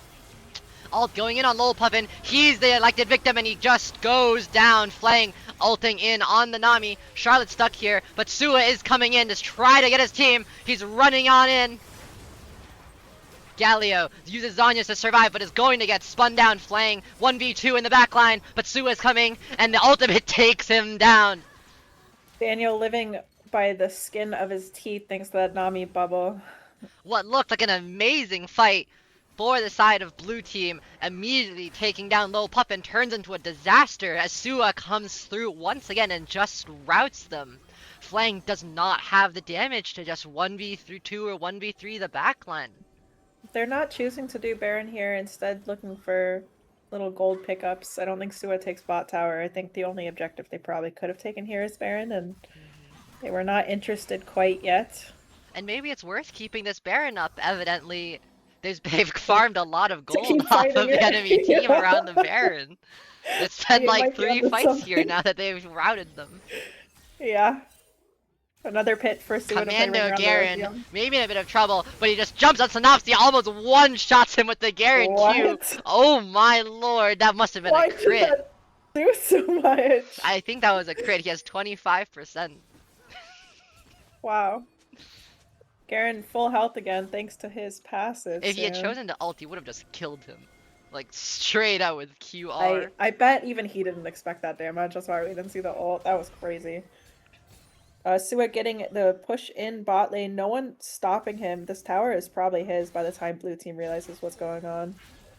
It looks like there may be an attempt to engage on Charlotte, but Charlotte quite slippery, going to get over the wall. They're going to start hitting the Drake. You have to wonder if this may be a mistake as Garen's knocking on the door. They Yeah. kind of just need to buy time. Heimerdinger recalling to try to stop Garen, leaving it to be a 4v4. Drake getting kind of low as Flang continues to hit it, going down to 4k. Charlotte looking for a steal on the back end. Dandelion Charm goes wide. Flang goes in on Gucci Unicorn, followed by Galio ult, and the Mega Infernal Bomb takes down the enemy bot lane. It's simply just Charlotte here in Lolpuffin to see if they can make something happen. Dandelion going very low. Drakesel going to the side of blue team. Charlotte forced to run away. They just do not have the damage. But Sua's coming back on the backside. Trying to see if he can do something once again. He has flash. Going to spin in. Taken very low. It might be the end for Sua. Takes down the Galio. Going to try to run away. Flying, see if he can get the kill. Bouncing bomb takes down our hero, who valiantly tries to defend his team. But his team not quite able to do anything. The MF and Nami just so vulnerable to the engage from Jarvan. There's just nothing they can do but Luckily- die when it comes to the Mega Infernal Bomb plus Galio ult combo. They've got some pressure going bot for this Baron here. Flang hasn't gotten the recall, so I don't think they can just take it. I think it looks like Lolpuffin is still running for his life. I think he was almost looking for a pick here, but now he's in a precarious position. He may die, but Crap. he could just be looking to stall the enemy team. Delay their ability to go to Baron, but does not Yeah. get much time. Sua about to be up in 15 seconds, does have TP. Charlotte is back though, so despite his sacrifice, Lolpuffin actually buys a decent amount of time for his team there. There might actually be a contesting angle. Flang already at half health. Sua 3 seconds here on the spawn timer. Does have TP, going to TP in immediately. Dandelion in. They have nothing. No one's on the MF. Actually, no. Gallia ult coming in. Knocks Bo2 up, takes one down. Evil Daniel dropping very low, but the spin simply just decimates the Galio's health. If As Galio once did damage, again, blue that's team crazy. gets routed at the Baron. Yeah, that was Super Minions knocking on their base. Two looking think to that could be recall. game if Garen hits those towers with the supers. I think they're just gonna look to probably to get another tower top and mid. No one to really stop them. Jarvan has all the gold and he's down. Ziggs can clear waves, but not 3 lanes at once. They're going for Baron instead. I think we're finally gonna see that Baron fall this game. Baron is served. Red team very well. The giving tree over here, giving them obscene amounts of gold, followed by its own life. Yeah, Ziggs spending his ult, not finding the cheeky steal. I think just having Garen with Baron, a little bit of a scary combo when he's just always on Valiant that effort split. for sure. Ziggs not buying any pen. You would have to wonder, at this stage of the game, Ontario Beetle probably wants to see if he can invest into a Void Staff here instead of a Morello. Even with the no MR items?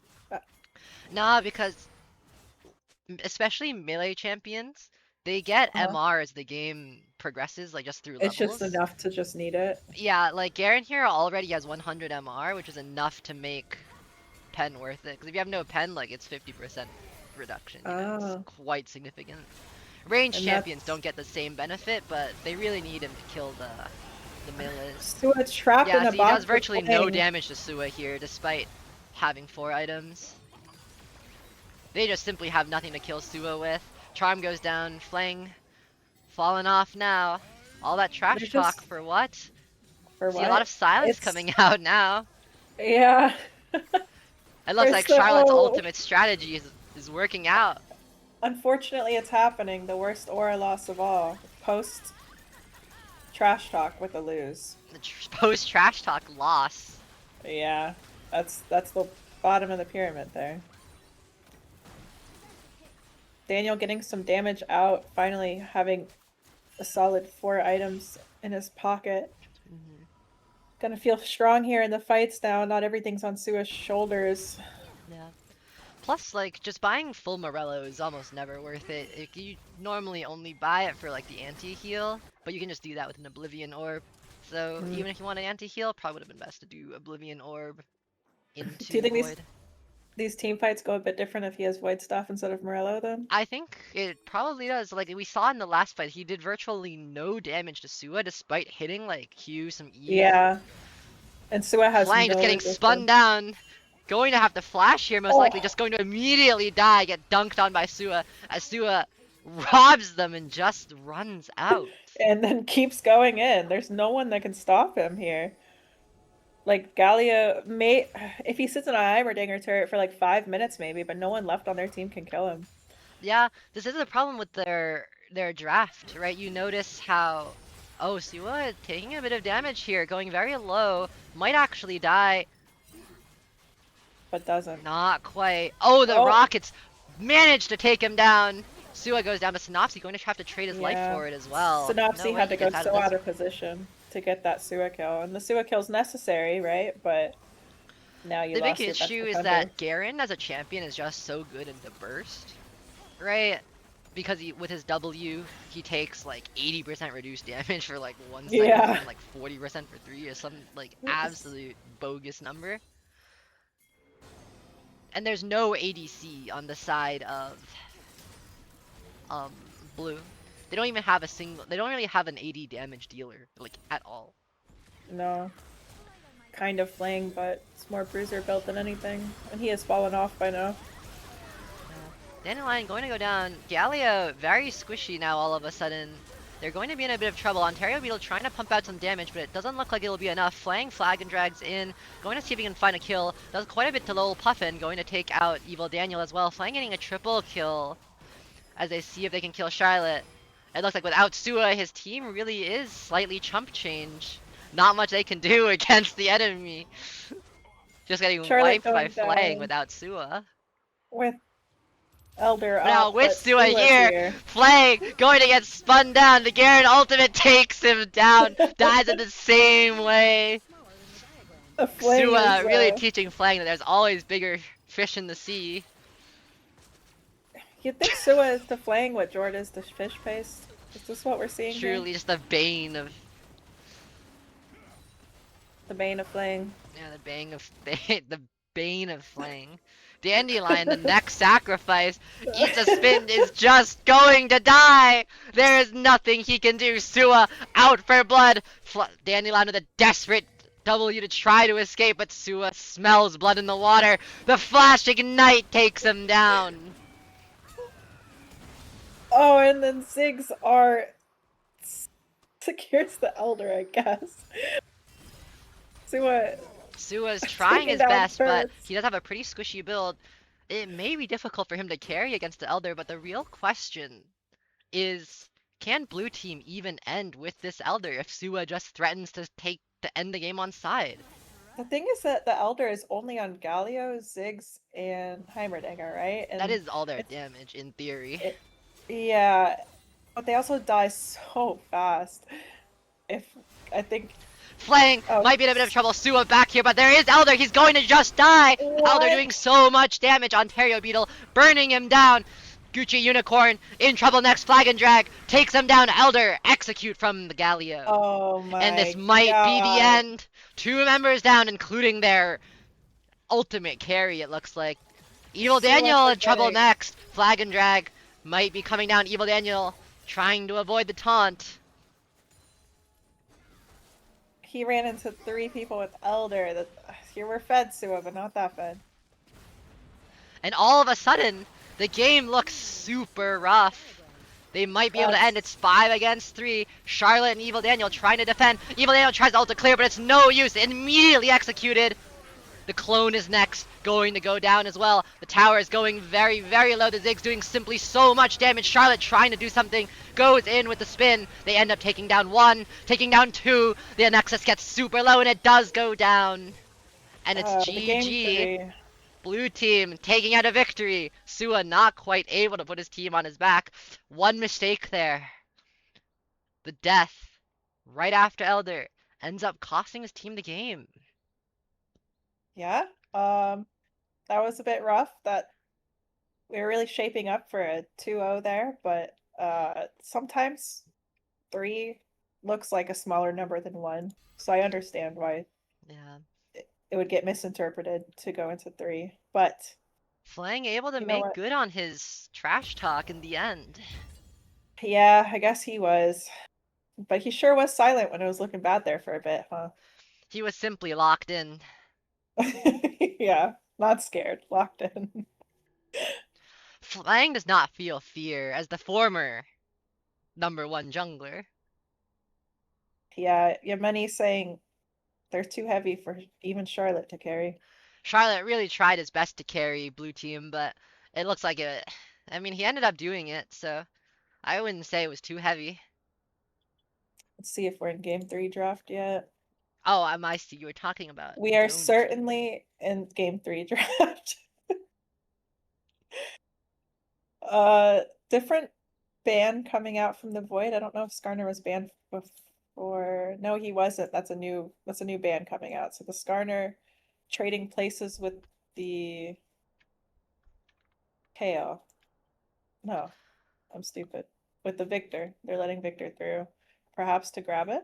Nope, An going for early the early Kaisa pick Kaisa. from his Yeah. Ionia. Going to have to see what Void does. Probably respond with an ADC here. I can anticipate that they just simply respond with like a full bot lane draft. You generally know what you pick with Kaisa Kaisa, wants. right? You pick like Yeah. a CC heavy engage dive Engage. support. So you Yeah. can generally draft around that. Might see a poke here. Yeah, you Yep. can see Ezreal's good here. And then Maybe you as probably Ira want to, Karma. yeah, as Yeah. Karma, a decently solid combination. That's And really now hard I for imagine Kaisa we'll to see probably overcome. support here, followed by jungle or mid, depending on what they prio. Yeah, no 2-0 Jared Elliott. Tragedy. We're really hoping for it. Swift and Merciless, but now we have A Soraka, that is an interesting pick, especially against Karma Ezreal. That is a rough lane.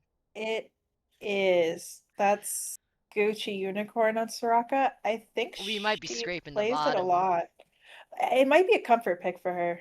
It It might could be. be. I can definitely see it. She might just be scraping the bottom of her champion pool. Soraka. I didn't do any research into any of these players, Well, let's take a look. so OP.GG right here. Gucci Unicorn I does have think 58 Soraka games. It does look okay. like Gucci Unicorn's most played this season are all enchanters. And Okay. so it may be difficult for them. They might not have like a comfort pick engage support, which is what you would normally want to draft with the Kaisa. Yeah, and I think Daniel it gets kind of light after so many ADCs are picked. I think Kaisa is a comfort pick for him at this point too. Yeah. So And this I late think in it the might just be a draft, we might clash. just see comfort drafts as opposed to Optimal yeah, like choices. optimal teams like Soraka, like because Soraka into Ezreal Karma is like extremely rough because Soraka functions best against like melee characters where she can really press her lead level 1 and then when they go in she can hit the Q easily and use the healing to sustain through the engage. Ah, yes, our resident Soraka main here in caster chat. Indeed. Let's A, see. a very varied pool. The Azir Soraka. You have a lot to offer a team. So they're going for the Nefiri ban for Bling, trying to keep him off of carries after seeing his Jarvan. I think honestly, if Flang was on one of his carries last game, I don't think it ever gets as close as it gets, like if without the Jarvan falling off. Yeah, I think Flang definitely had a lot of trouble impacting the game as much as he did. And to his credit, he did put in a lot of work. That triple kill bot side was very good. Yeah. And on the back, it was just kind of over and over. The early game played perfectly, and then inting an early game lead is so rough when Endora, I there thought she is was one of enough the best mid laners in Arcane. Maybe like a couple years ago. years. Nowadays, I heard that she's just begging on the street side for scraps.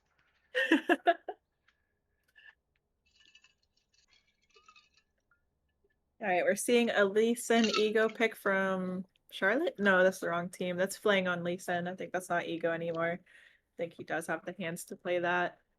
With the Shyvana in response, I think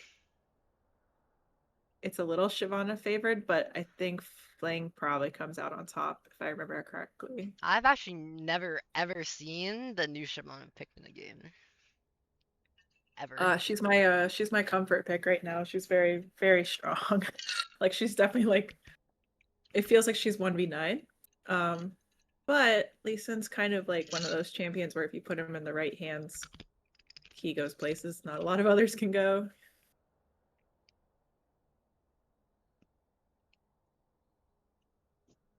Ionia team unkillable. Go next.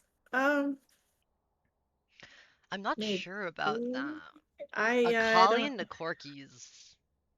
Very rough for Corgi, I think. Yeah, I think they're very killable. I have to like completely disagree. I'm just seeing they're so vulnerable to the Lee Sin Akali dive, I fear. Yeah, if you look at their entire team, they literally have one form of hard CC. Like Just actually one against Lee Sin one and and it's a Akali. single target. Yeah, they Yeah. are only CC is Volibear Q. Oh, unless And you the count the worst Shyvana ultimate, but that's not like. the worst part about that single CC is it can land on a minion. And that Oh, really is true. If they stand in yeah. the Soraka silence for 3 business days, they can get rooted. That's true. Only CC on Void is a choke you. Yeah, but CC's not their win con, you They know? have a lot of high mobility dive characters, right? So you don't. Yeah. They're the ones that like for Akali, you just have to be being able to CC her is more important than. Than her having any CC to play off of. She doesn't really need it. It's the same with things like Ezreal or Lee Sin. Like these characters are very slippery if you don't have any Chris CC to to secure the kill with. They are covered in Diddy baby oil, for certain. The other worry is that Kaisa, just as a character, doesn't function that well with the rest of her team. Right, like you have, like Kaisa Yeah. wants to dive. Shyvana and Volibear are kind of dive characters, but Soraka can't dive whatsoever, and neither can Corki, really. And Volibear and Shyvana are both pretty squishy now. Shyvana's main tank coming from like Triforce Shojin. Kind of the same with Volibear. His days of tank are past. So Kaisa doesn't even really have like a true frontline to make it through fights. Unless they're ahead, then they will feel very tanky, but My other as real it concern is the stands- Cho'Gath silence. And the effect Yeah. that might have on like Shyvana or Kaisa after they go in.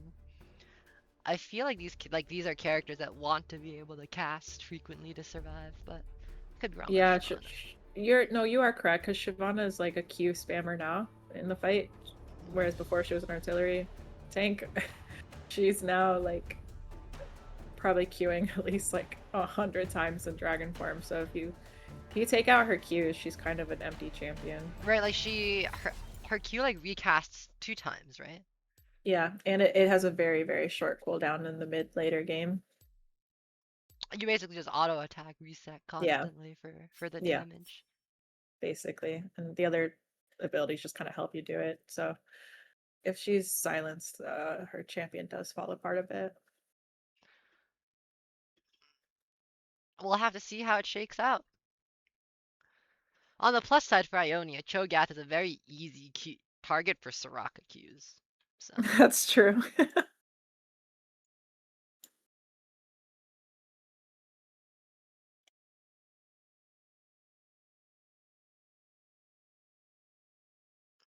I think that at a high level, Soraka can function decently well against the red team. Like if you're really good at Soraka, you might be able to make it work. Using the silence to deny like Lee Sin kicks or Akali combos. The main issue is that you're just so squishy that Akali can just like one-shot you while she kills Kaisa. Mhm.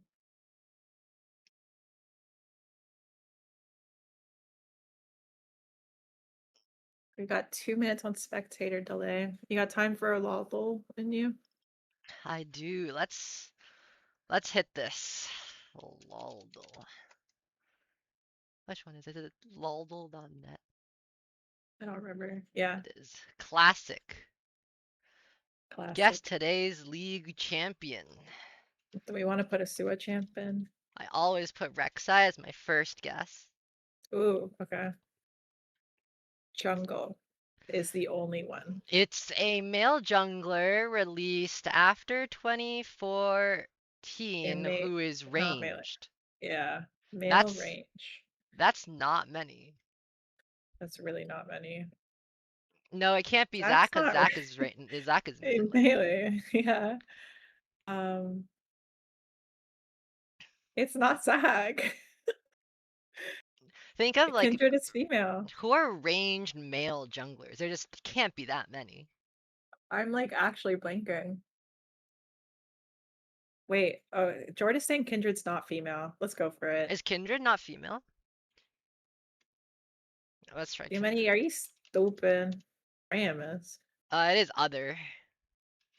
But okay, so it is like a ranged male mana user. Newer than 2015. Oh, Graves is Graves? No, but he's old. way older. He's old, yeah. Why is this actually so hard? Ivern might be the case. Ivern, it could actually be Ivern. Ivern is Oh, ranged. Ivern. Yeah. Oops, I play him. There we go. Let's go, Katie. Good job. See, Rek'Sai is always the best first guess. Every time. We only have 10 seconds left to spectator delay, so Well, the quotes are easy. Yes, true. claim your joy is Neela. I had no Uh, idea. I've never played that okay, champion. That's ability. crazy. That is Nico's Pop Blossom, I believe. Wow, you guys are so good. I believe that's actually her ult. Yep. And then Oh. emoji. Who's a book character? Yumi. Yumi, yeah. Perfect. And now for the splash art. That is The game is Jace. going on. The game just started. We finished Loldo. It's Jace. Perfect. Look at that. The easiest Wow, Loldo easy. in the world. We just I think- nuked our way through that. MVP to the watch party for doing that so fast. To be fair, Alright, I did sped up. almost all of them. Oh, we didn't miss that it was okay. Everyone knows it's Debonair Jace, man. What else is gonna be Arcane Savior? Yeah. We are caught up. I'm at 56. Why can't you see the game? Here it is. Pow.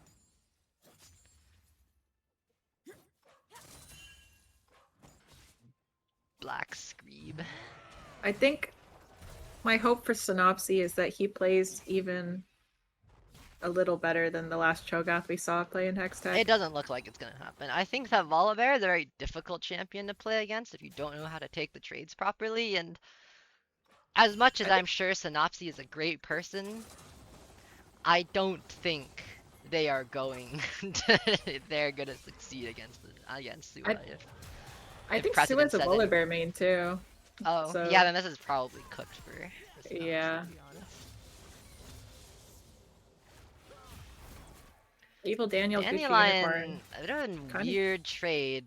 You kind Yeah, of just they're- can't ever trade against Soraka if she lands her No. thing. Sua Just- here might be in a bit of trouble actually, going to hit the... Flang is Oh. top here at level 3. Sua in a bit of trouble, going to just die! His stun landed on a minion as well, unfortunately. Flang putting Volibear a bit behind early could be the key to securing his team the win. Ooh, Maybe Flang jungle will diff. be able to keep his title of #1 jungler. Oh, we are seeing Charlotte in the mid lane. I missed that switch happened. Oh, really? Oh, Yes. Charlotte demonstrating his status as #1 mid laner Yes, after. after losing in Well, the jungle. Yeah, I mean, surely that wasn't Charlotte's fault. Is though, that an right? aura loss? Ooh. To Is it get an- gapped and oh, then switch roles. And then switch? Yeah, I think it is, If unfortunately. he gets for gapped Charlotte. again by Florentia, that is the ultimate aura loss. I think especially after LOL Puffin beat him twice. That's kind of Exactly, rough. right? Yeah. You have to imagine that if Charlotte loses, that's like... It's not Infinite just the loss. aura loss from trash talking and then losing, right? It's the aura loss from trash talking, losing, switching roles, and then losing again. Speaking of which, Charlotte not Charlotte is taking a trading huge very amount of well. damage from the Akali. This does not bode well for him. A bit here as well. Lee Looking Sin like going a- to an invade. a 3v1. Charlotte might be in a bit of trouble. A lot of people here. Charlotte uses the E to try to get away. Q does land. Oh. Flang probably will not be taking this. Charlotte isn't getting any flack. He's just getting the appropriate amount of scrutiny that's offered when you're rank 1. Yeah. He's When you're the ranked one best, everyone's lane. got their eyes on you, you know? Yeah. You just there's more scrutiny. Like nobody cares what Every- I do in chess, but everyone cares what Magnus Carlsen's doing. Yeah, like people only comment on the best players, obviously. Exactly. Like you see, nobody talks about Wild Turtle or Reginald anymore, but everyone talks about Faker. Yep. And right now, Charlotte is Faker. And Sua. Sua might be whoever the top lane faker is. True. Doran. Yeah, sure.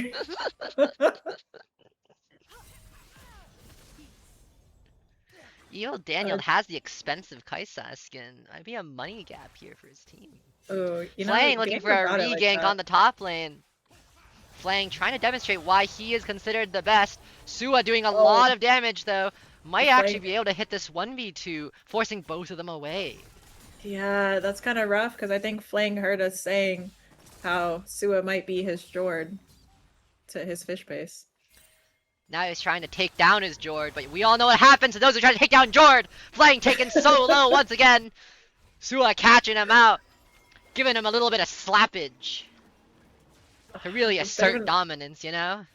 kind of an embarrassing gank for Flang, no doubt, but I think he can recoup his losses here because Jord really demonstrate putting on a show here in the top lane once again. Ontario Beetle a bit Lawpuffin low. Does Ezreal triangulated. normally go the bow item? Uh, I wouldn't think so, but I don't know enough. Speaking of which, there's going to be a fight here. Evil Daniel going in, but Akali's here is level 6. Soraka taken very low, forced the flash, but just goes down. A disaster once again. Evil Daniel and Gucci Unicorn just simply dying, pushing him a bit too far without any vision. But while that 4 gank bot lane happened, Lawpuffin slipped out of the jungle unnoticed, taking all of Flang's camps. Flang has actually nothing to do now except Dragon. Into a He reset might end up top. losing his Raptors too if he ends up going for this Drake. Corky looking to scale. Oh, the Kai'Sa steal! stole it! There was 8 HP left after Flang Flang! W'd it. Flang! Oh my, we have to rewatch that one. Oh, We're gonna play it back in no. slow motion for the masses. Oh my. Flang falling for one of the classic blunders. Oh, the pain. The 8 pain. HP. The classic blunder, smiting before it gets to smite range, when there is no one to contest. The ultimate betrayal. Unfortunately, I think Charlotte out-jungled him once again here. Truly. To think that Charlotte's psyoping went so far as to affect Flang in the jungle, despite the fact that Charlotte was in mid lane. Wow. Honest.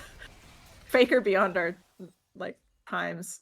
I mean, I can't unfortunately comprehend with that blunder, Flang may not be able to claim it back his title of #1 anytime soon. Would #1 make a mistake like that? Would #1 die to Sua in the top lane under the tower? it. Sua might go for Synopsy here too. There's nothing really stopping him. Oh, except for Sua is Florentia. dead. But Never takes mind. down Flang beforehand. Flang is absolutely in hell, losing the Drake to a Kai'Sa W completely blind, and then getting killed at his Krugs by the enemy top laner. To think Flang getting gaffed by everyone besides the enemy jungler. I feel like the Soraka was a good pick into this Ezreal Karma because they just tried so hard to do anything. And Yeah, Soraka it's very. just it all The back Soraka up. turns out to be a very good pick because Dandelion seems incapable of dodging the Soraka Qs and just staying out of range. Oh no. It's kind of like how Xerath is supposed to be like a pretty good character against Vladimir, but like if Xerath just walks into him over and over, it's no longer a good matchup. Speaking of that, Soraka simply just dies, gets one-shotted. Daniel really close to picking up the kill on Karma, but Karma happily Laurentia flashed going away. to look for a kill on Charlotte, diving in, hits everything, but just dies! Oh my Ooh. god, that is a what is that? What is that guy's name anyway? I keep forgetting. CGL? Charlotte? Oh, CGL. That's a CGL versus Jord moment, if I've ever seen one. Puffin Synopsy just going in gets for the absolutely quick kill. taken down. Yeah, he just melted like butter there. Now all those plates are Sua's. Next wave. Probably 2 waves down for Synopsy. Lawpuffin looking to take more from Mr. Flang. Flang unaware on his crab. Gucci Unicorn putting the hurt down on the enemy bot lane. It's crazy because red team is up on kills, but I would argue blue team's looking better here. I think there's Lawpuffin is just biding his time in the jungle, taking everything he can from Flang going to look for an insect here on the Soraka, going to just kill her one shot immediately. See, all these Sua- kills are going off on Soraka, Sua so is the here, kill gap but is not getting a that lot more wide. attention this game than in some of the previous ones. Oh, Sua going to get hit by the knockup. Probably going to die here. Gets eaten by Synopsy. Sua in a bit of a rough position for the first time after a few ganks. And Florentia, despite getting a bit Jordan in the mid lane. Has been able to find a lot of success around the map. Charlotte probably just going to die here. Soraka ult might have saved him. Florentia doing almost no damage. Ah, The Soraka putting in a lot of work. Gucci Unicorn might be the MVP of this game so far. Charlotte talking some trash after getting his ass saved by his support. he should be typing thank you in all chat.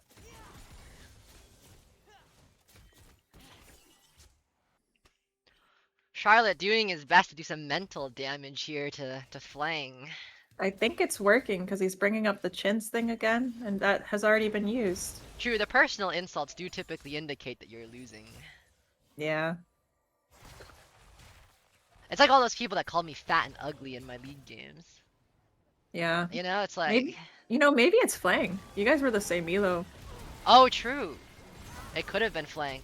Lol Puffin with Ontario another Beetle just gets great play. absolutely decimated here. Flang going in, a TP coming in as well. Gucci Unicorn going down. Evil Daniel about to follow. Lowell Puffin about to be stuck in a 1v3. Flang still alive, but very, very low. Serrana ult about to expire. Lowell Puffin trying his best to do something here, but once his ultimate expires, it might be the end. E misses, and it's a disaster for the blue team, losing 3-0. I think Karma went down, right? Oh, did she? Maybe 3-1 then. I might have blacked out. I'm not sure. Well, that's the Yeah, thing no, that's she went down. difficult. She went down. Oh yeah, She went down. Okay. That's the thing that's rough about the Soraka though. You see, like she just gets dove, and it's super hard for her to play the game. Unfortunately. There's nothing that can be done about that too. Shyvana's not playing this game to Pila Soraka, so it's just Gucci's gonna have to position super smart because she's the only one looking out for herself at this point. There's just no peel on this team. Might I recommend, Gucci? You just get a 3rd item more Mogs. That might be the angle. Flang looking to not lose this dragon. Look at where he's positioned on it. No Kaisa W sitting on Flang it. is traumatized from his previous experience. Will secure He's this standing- dragon. Evil Daniel might be in a bit of trouble again. Slow lands on Florentia, but Evil Daniel maybe doesn't have ult to try to get away. Quite a bit of damage coming out, but it's a 4v1. There's nothing he can do. Insect might be coming out by Flang. Oh my god! He's too old. He couldn't do it. Oh no, his ult was down. Okay. Flang! With He the didn't ult, see his with ult. with the flash, despite not having ultimate. Might need to buy some glasses there, old man. I think Charlotte's trash talk is really getting to You're him. right, it's doing some horrible mental damage. Flang looking to prove himself with an insect that was never possible in the first place. Man is fighting ghosts now. He's doing his best. It's not Oh, hard. the Ezreal Q hurts quite a bit. Another one of those, and Soraka might end up dead. Trying to tower dive Cho'Gath again. The Puffin might go down Puffing here. like He's quite in tower low. for a Flang long is time. not Flang. Nope, so never Kali mind. is top. Flang's gonna try to Soraka dive ult bot. saving. The kick goes down this time on the Soraka. There's nothing she can do. She is going to die. Wait, but Flang is not going to go in. Karma dies. It's a disaster. Flang so low. I see now. Flang kicking a couple business days too late. Q misses. Daniel Ontario picking up Beetle the- manages to take No. one down. Take 2 down. Ah. Ontario Beetle making up for Flang's suspicious gameplay there. Oh, Ontario Beetle outplaying them. Amazing play from Ontario Beetle. That's the Doran's bow. Gameplay right there. Without the extra attack speed and the Omnivamp, would have died. We're just getting yanked between top and bot while Charlotte is playing counter jungle. Once again, Charlotte's the best playing jungle. Farmville over here. And it looks like it's working because he is up 57 CS. Yep. First Taking item both. Merc Treads is a bit interesting against a team that has virtually no hard CC. Is that a little insecure? That definitely is a bit insecure to buy Merc Treads just for the MR. You probably Yeah. just want to sit on the Null Magic Mantle and not finish the Merc Treads, but, you know, to each their own. Yeah. When you're number Insecurity one, gets it's us through natural weird to be a bit things. insecure, I think. Oh, you know everyone's gunning for you. Yeah, exactly. So it's natural to be a bit, you know, you want to take some precautions. Like, are we? So this Florentia person is supposed to be challenger. That's what I've heard, but I I'm really not seeing a difference between him and all the other mid laners. So maybe it's like an old challenger. That is true. I once met a man who told me he was Masters, you know? And I believed him until he lost in Bronze repeatedly and went 0-10. But, you know, he could have been telling the truth. You never know. Yeah. We have Chase Classic in chat saying this dude hasn't been challenger in 10 years. So That might explain it. Sua getting engaged on flaying, maybe biting off a bit more than he can chew, insecting the most tanky member of the enemy team, wasting his ultimate, and there's just no damage here. The Soraka pumping out too much healing. Mid is gonna get taken down, but Florentia is going to follow. It turns into a disaster as The flaying bites off a bit too much, but bites off a bit the more than he one- can chew there. hard CC did wind up finding a Kali there during the team fight. The only form of hard CC. Yeah, Ionia looking good. Like I said, I know red team is up kills, but I do not think they're quality kills that impact the game.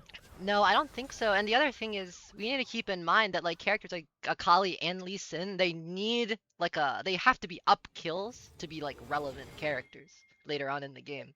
Like And if if you're the even kills on Lee Sin going on 25 minutes, you're useless. and the kills that they're up on are the 0-6 Soraka, which that's 100 gold a kill. That's really not Yeah, it's as really impactful not as it a would lot seem. of gold on these kills. No meat No. on the bones. Yes. And a number of their kills that they've gotten have been on Synopsy, who I sincerely don't see being able to pull out like a lead against Sua, even if he gets a couple early kills. Which is the main Yeah. problem. Gucci probably going to die here.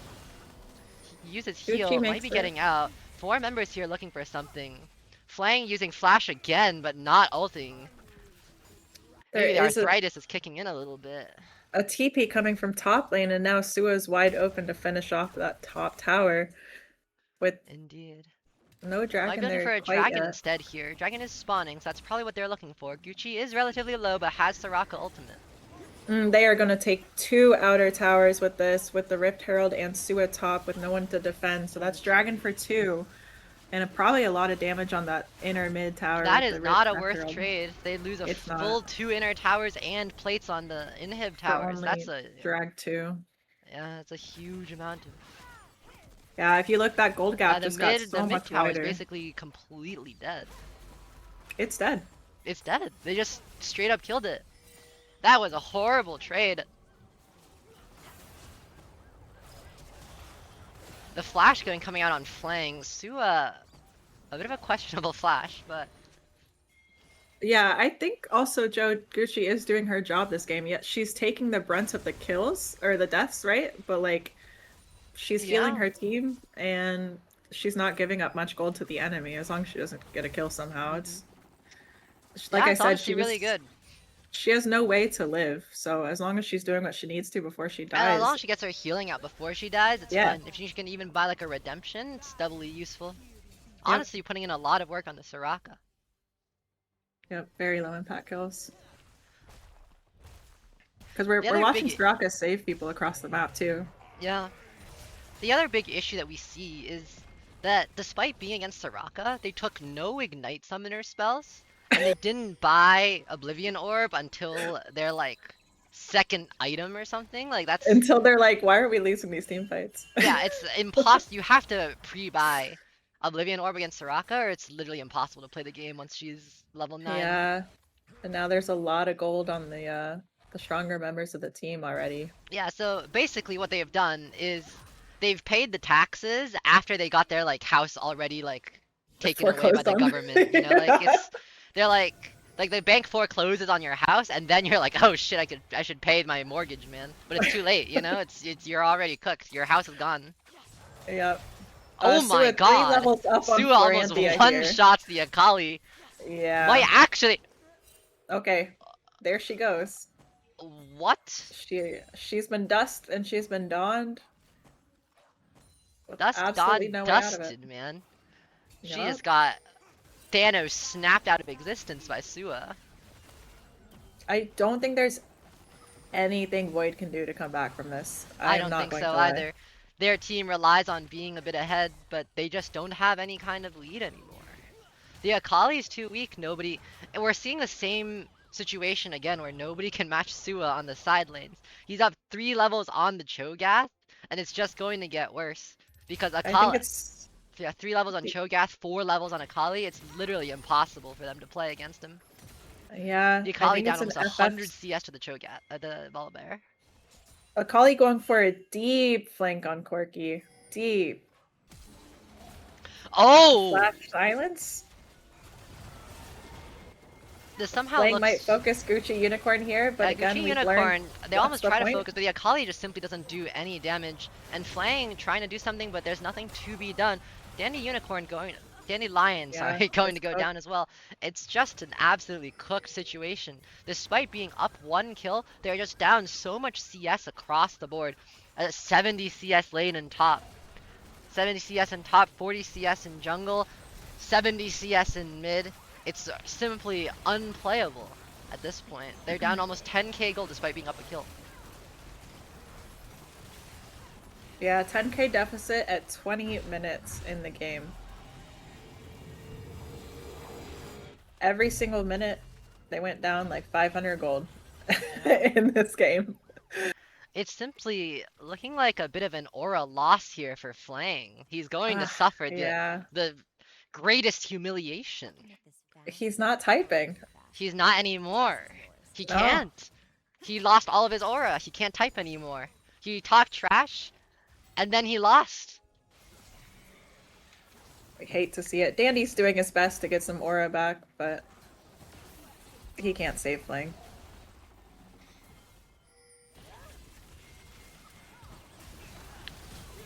It's, yeah, honestly, scoreline doesn't matter. Flang going again Going for another top insect, line. but kicks absolutely nothing. These insects have not been on point. These kicks have been going wide. It's either no kick or no flash or some combination of the two. And these insects are pointless at this point in the game. The issue is not Soraka, Kaisa, or even Charlotte. It's everyone. Sua and Shyvana, and yeah, no matter, someone's living and they all outdamage the enemy. It's just, this game is very over. Yeah, it's simply unplayable. Akali's down a full item as well. There's nothing to be had. Despite 2 close games, it looks like Charlotte's team is going to close out this one convincingly in 22 minutes. Charlotte's still able to jungle gap Flang, not playing jungle. That is truly insane. Even though Charlotte was not in the jungle, to think he was able to psyop Flang, take control of his keyboard every time he tried to go for one of the insects. Yeah, that was on it. I think Charlotte's team looking pretty good. You know, Charlotte best laner in every single lane. Indeed. Sua's there no matter to support where him. he is, Charlotte is able to pull one out. Yep. The real question is, who will we be talking to in the post-game interview? Yeah, the captains, Ontario Beetle, Lolpuffin. Did you guys want to come in?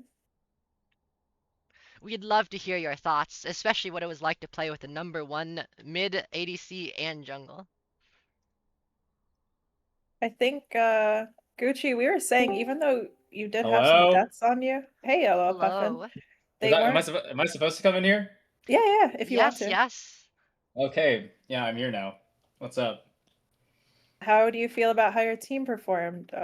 We have the best team in Hextech, and it's not close. It's not Indeed, close. I would have said nothing else. How did it feel playing with Charlotte, the #1 in 3 separate roles? Well, so let me put it this way. There's a reason that I first picked... Well, actually, I didn't first pick him. There's a reason I second picked Charlotte right after my first pick. Okay? Yes. I mean, honestly, like, I was really surprised that he was even left open. I think Jacob is probably one of the smartest players in this bracket by a long shot. So it was a no-brainer, and he performed. I think we have a really good mid-jungle duo, because we have a pretty diverse champion pool together, and we can flip-flop between the 2 roles. So, I mean, it worked out, clearly. I think game 2 was just a little wonky. I think, got a bit greedy, but, I mean, it wasn't, like, tilting or anything. I don't think anyone was tilted. It was just, like, I mean, really what happened was the Void can't play, like, real champions, so they had to lock in Heimerdinger and Ziggs. And then once they're off the champions, they can't do anything. That makes What sense. about What about your Sua top? I think he kind Well, of. oh, okay, yeah. So yeah, elephant in the room. So Sua, like we've talked about it. Sua is by far the best top laner in this bracket. He is like I'm not gonna call him a dark horse because we played a scrim game with him and like he just absolutely dominated. Well, but he dominated Icy Infusion though, who is the worst top laner in the bracket. So we That's might need to true. see him That against a few more people. is true, but I think this guy knows what he's doing. He's really good at at the game. But yeah, I think our team is just Yeah, I really agree. solid. And I would agree. Sua pulled out quite an amazing performance. I have to ask, was there any point in that series where maybe you were doubtful of your team's ability to pull out the win? No, Or were you never. just confident the whole way through? Not a single time. Not a single time was I worried about us losing. Even going into Even game during the 3, it was just games. confidence the whole way through? I mean, game that we were like literally like after game two, we were like, oh, I mean, happens, you know, it Yeah. happens, and then we drafted game three. And I mean, yeah, I like the vibes were good all around. I don't think anyone was like, I don't think anyone was really tilted, you know. I think It game didn't two seem like we just it. lost. You guys seem And very focused as a team.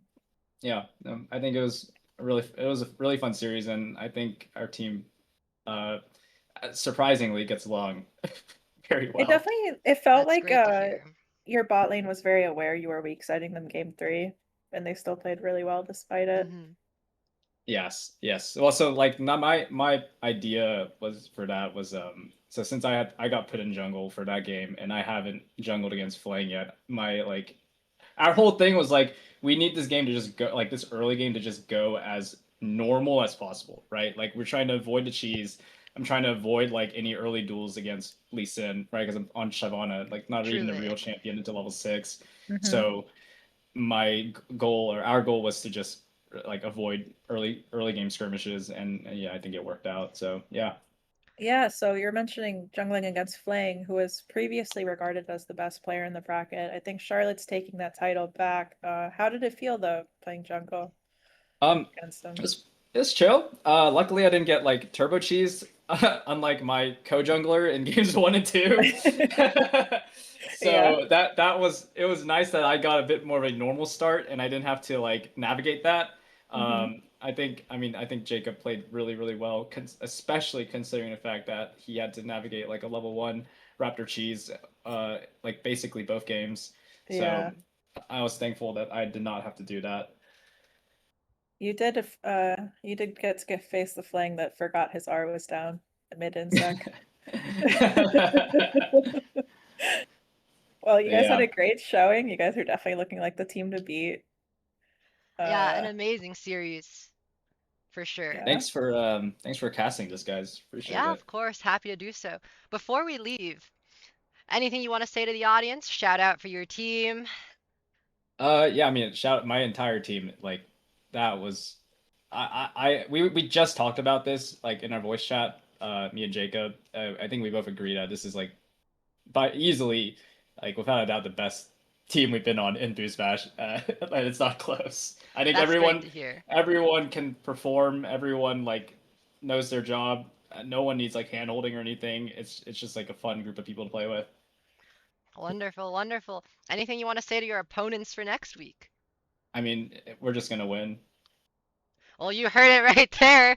They're just going to win. Just win.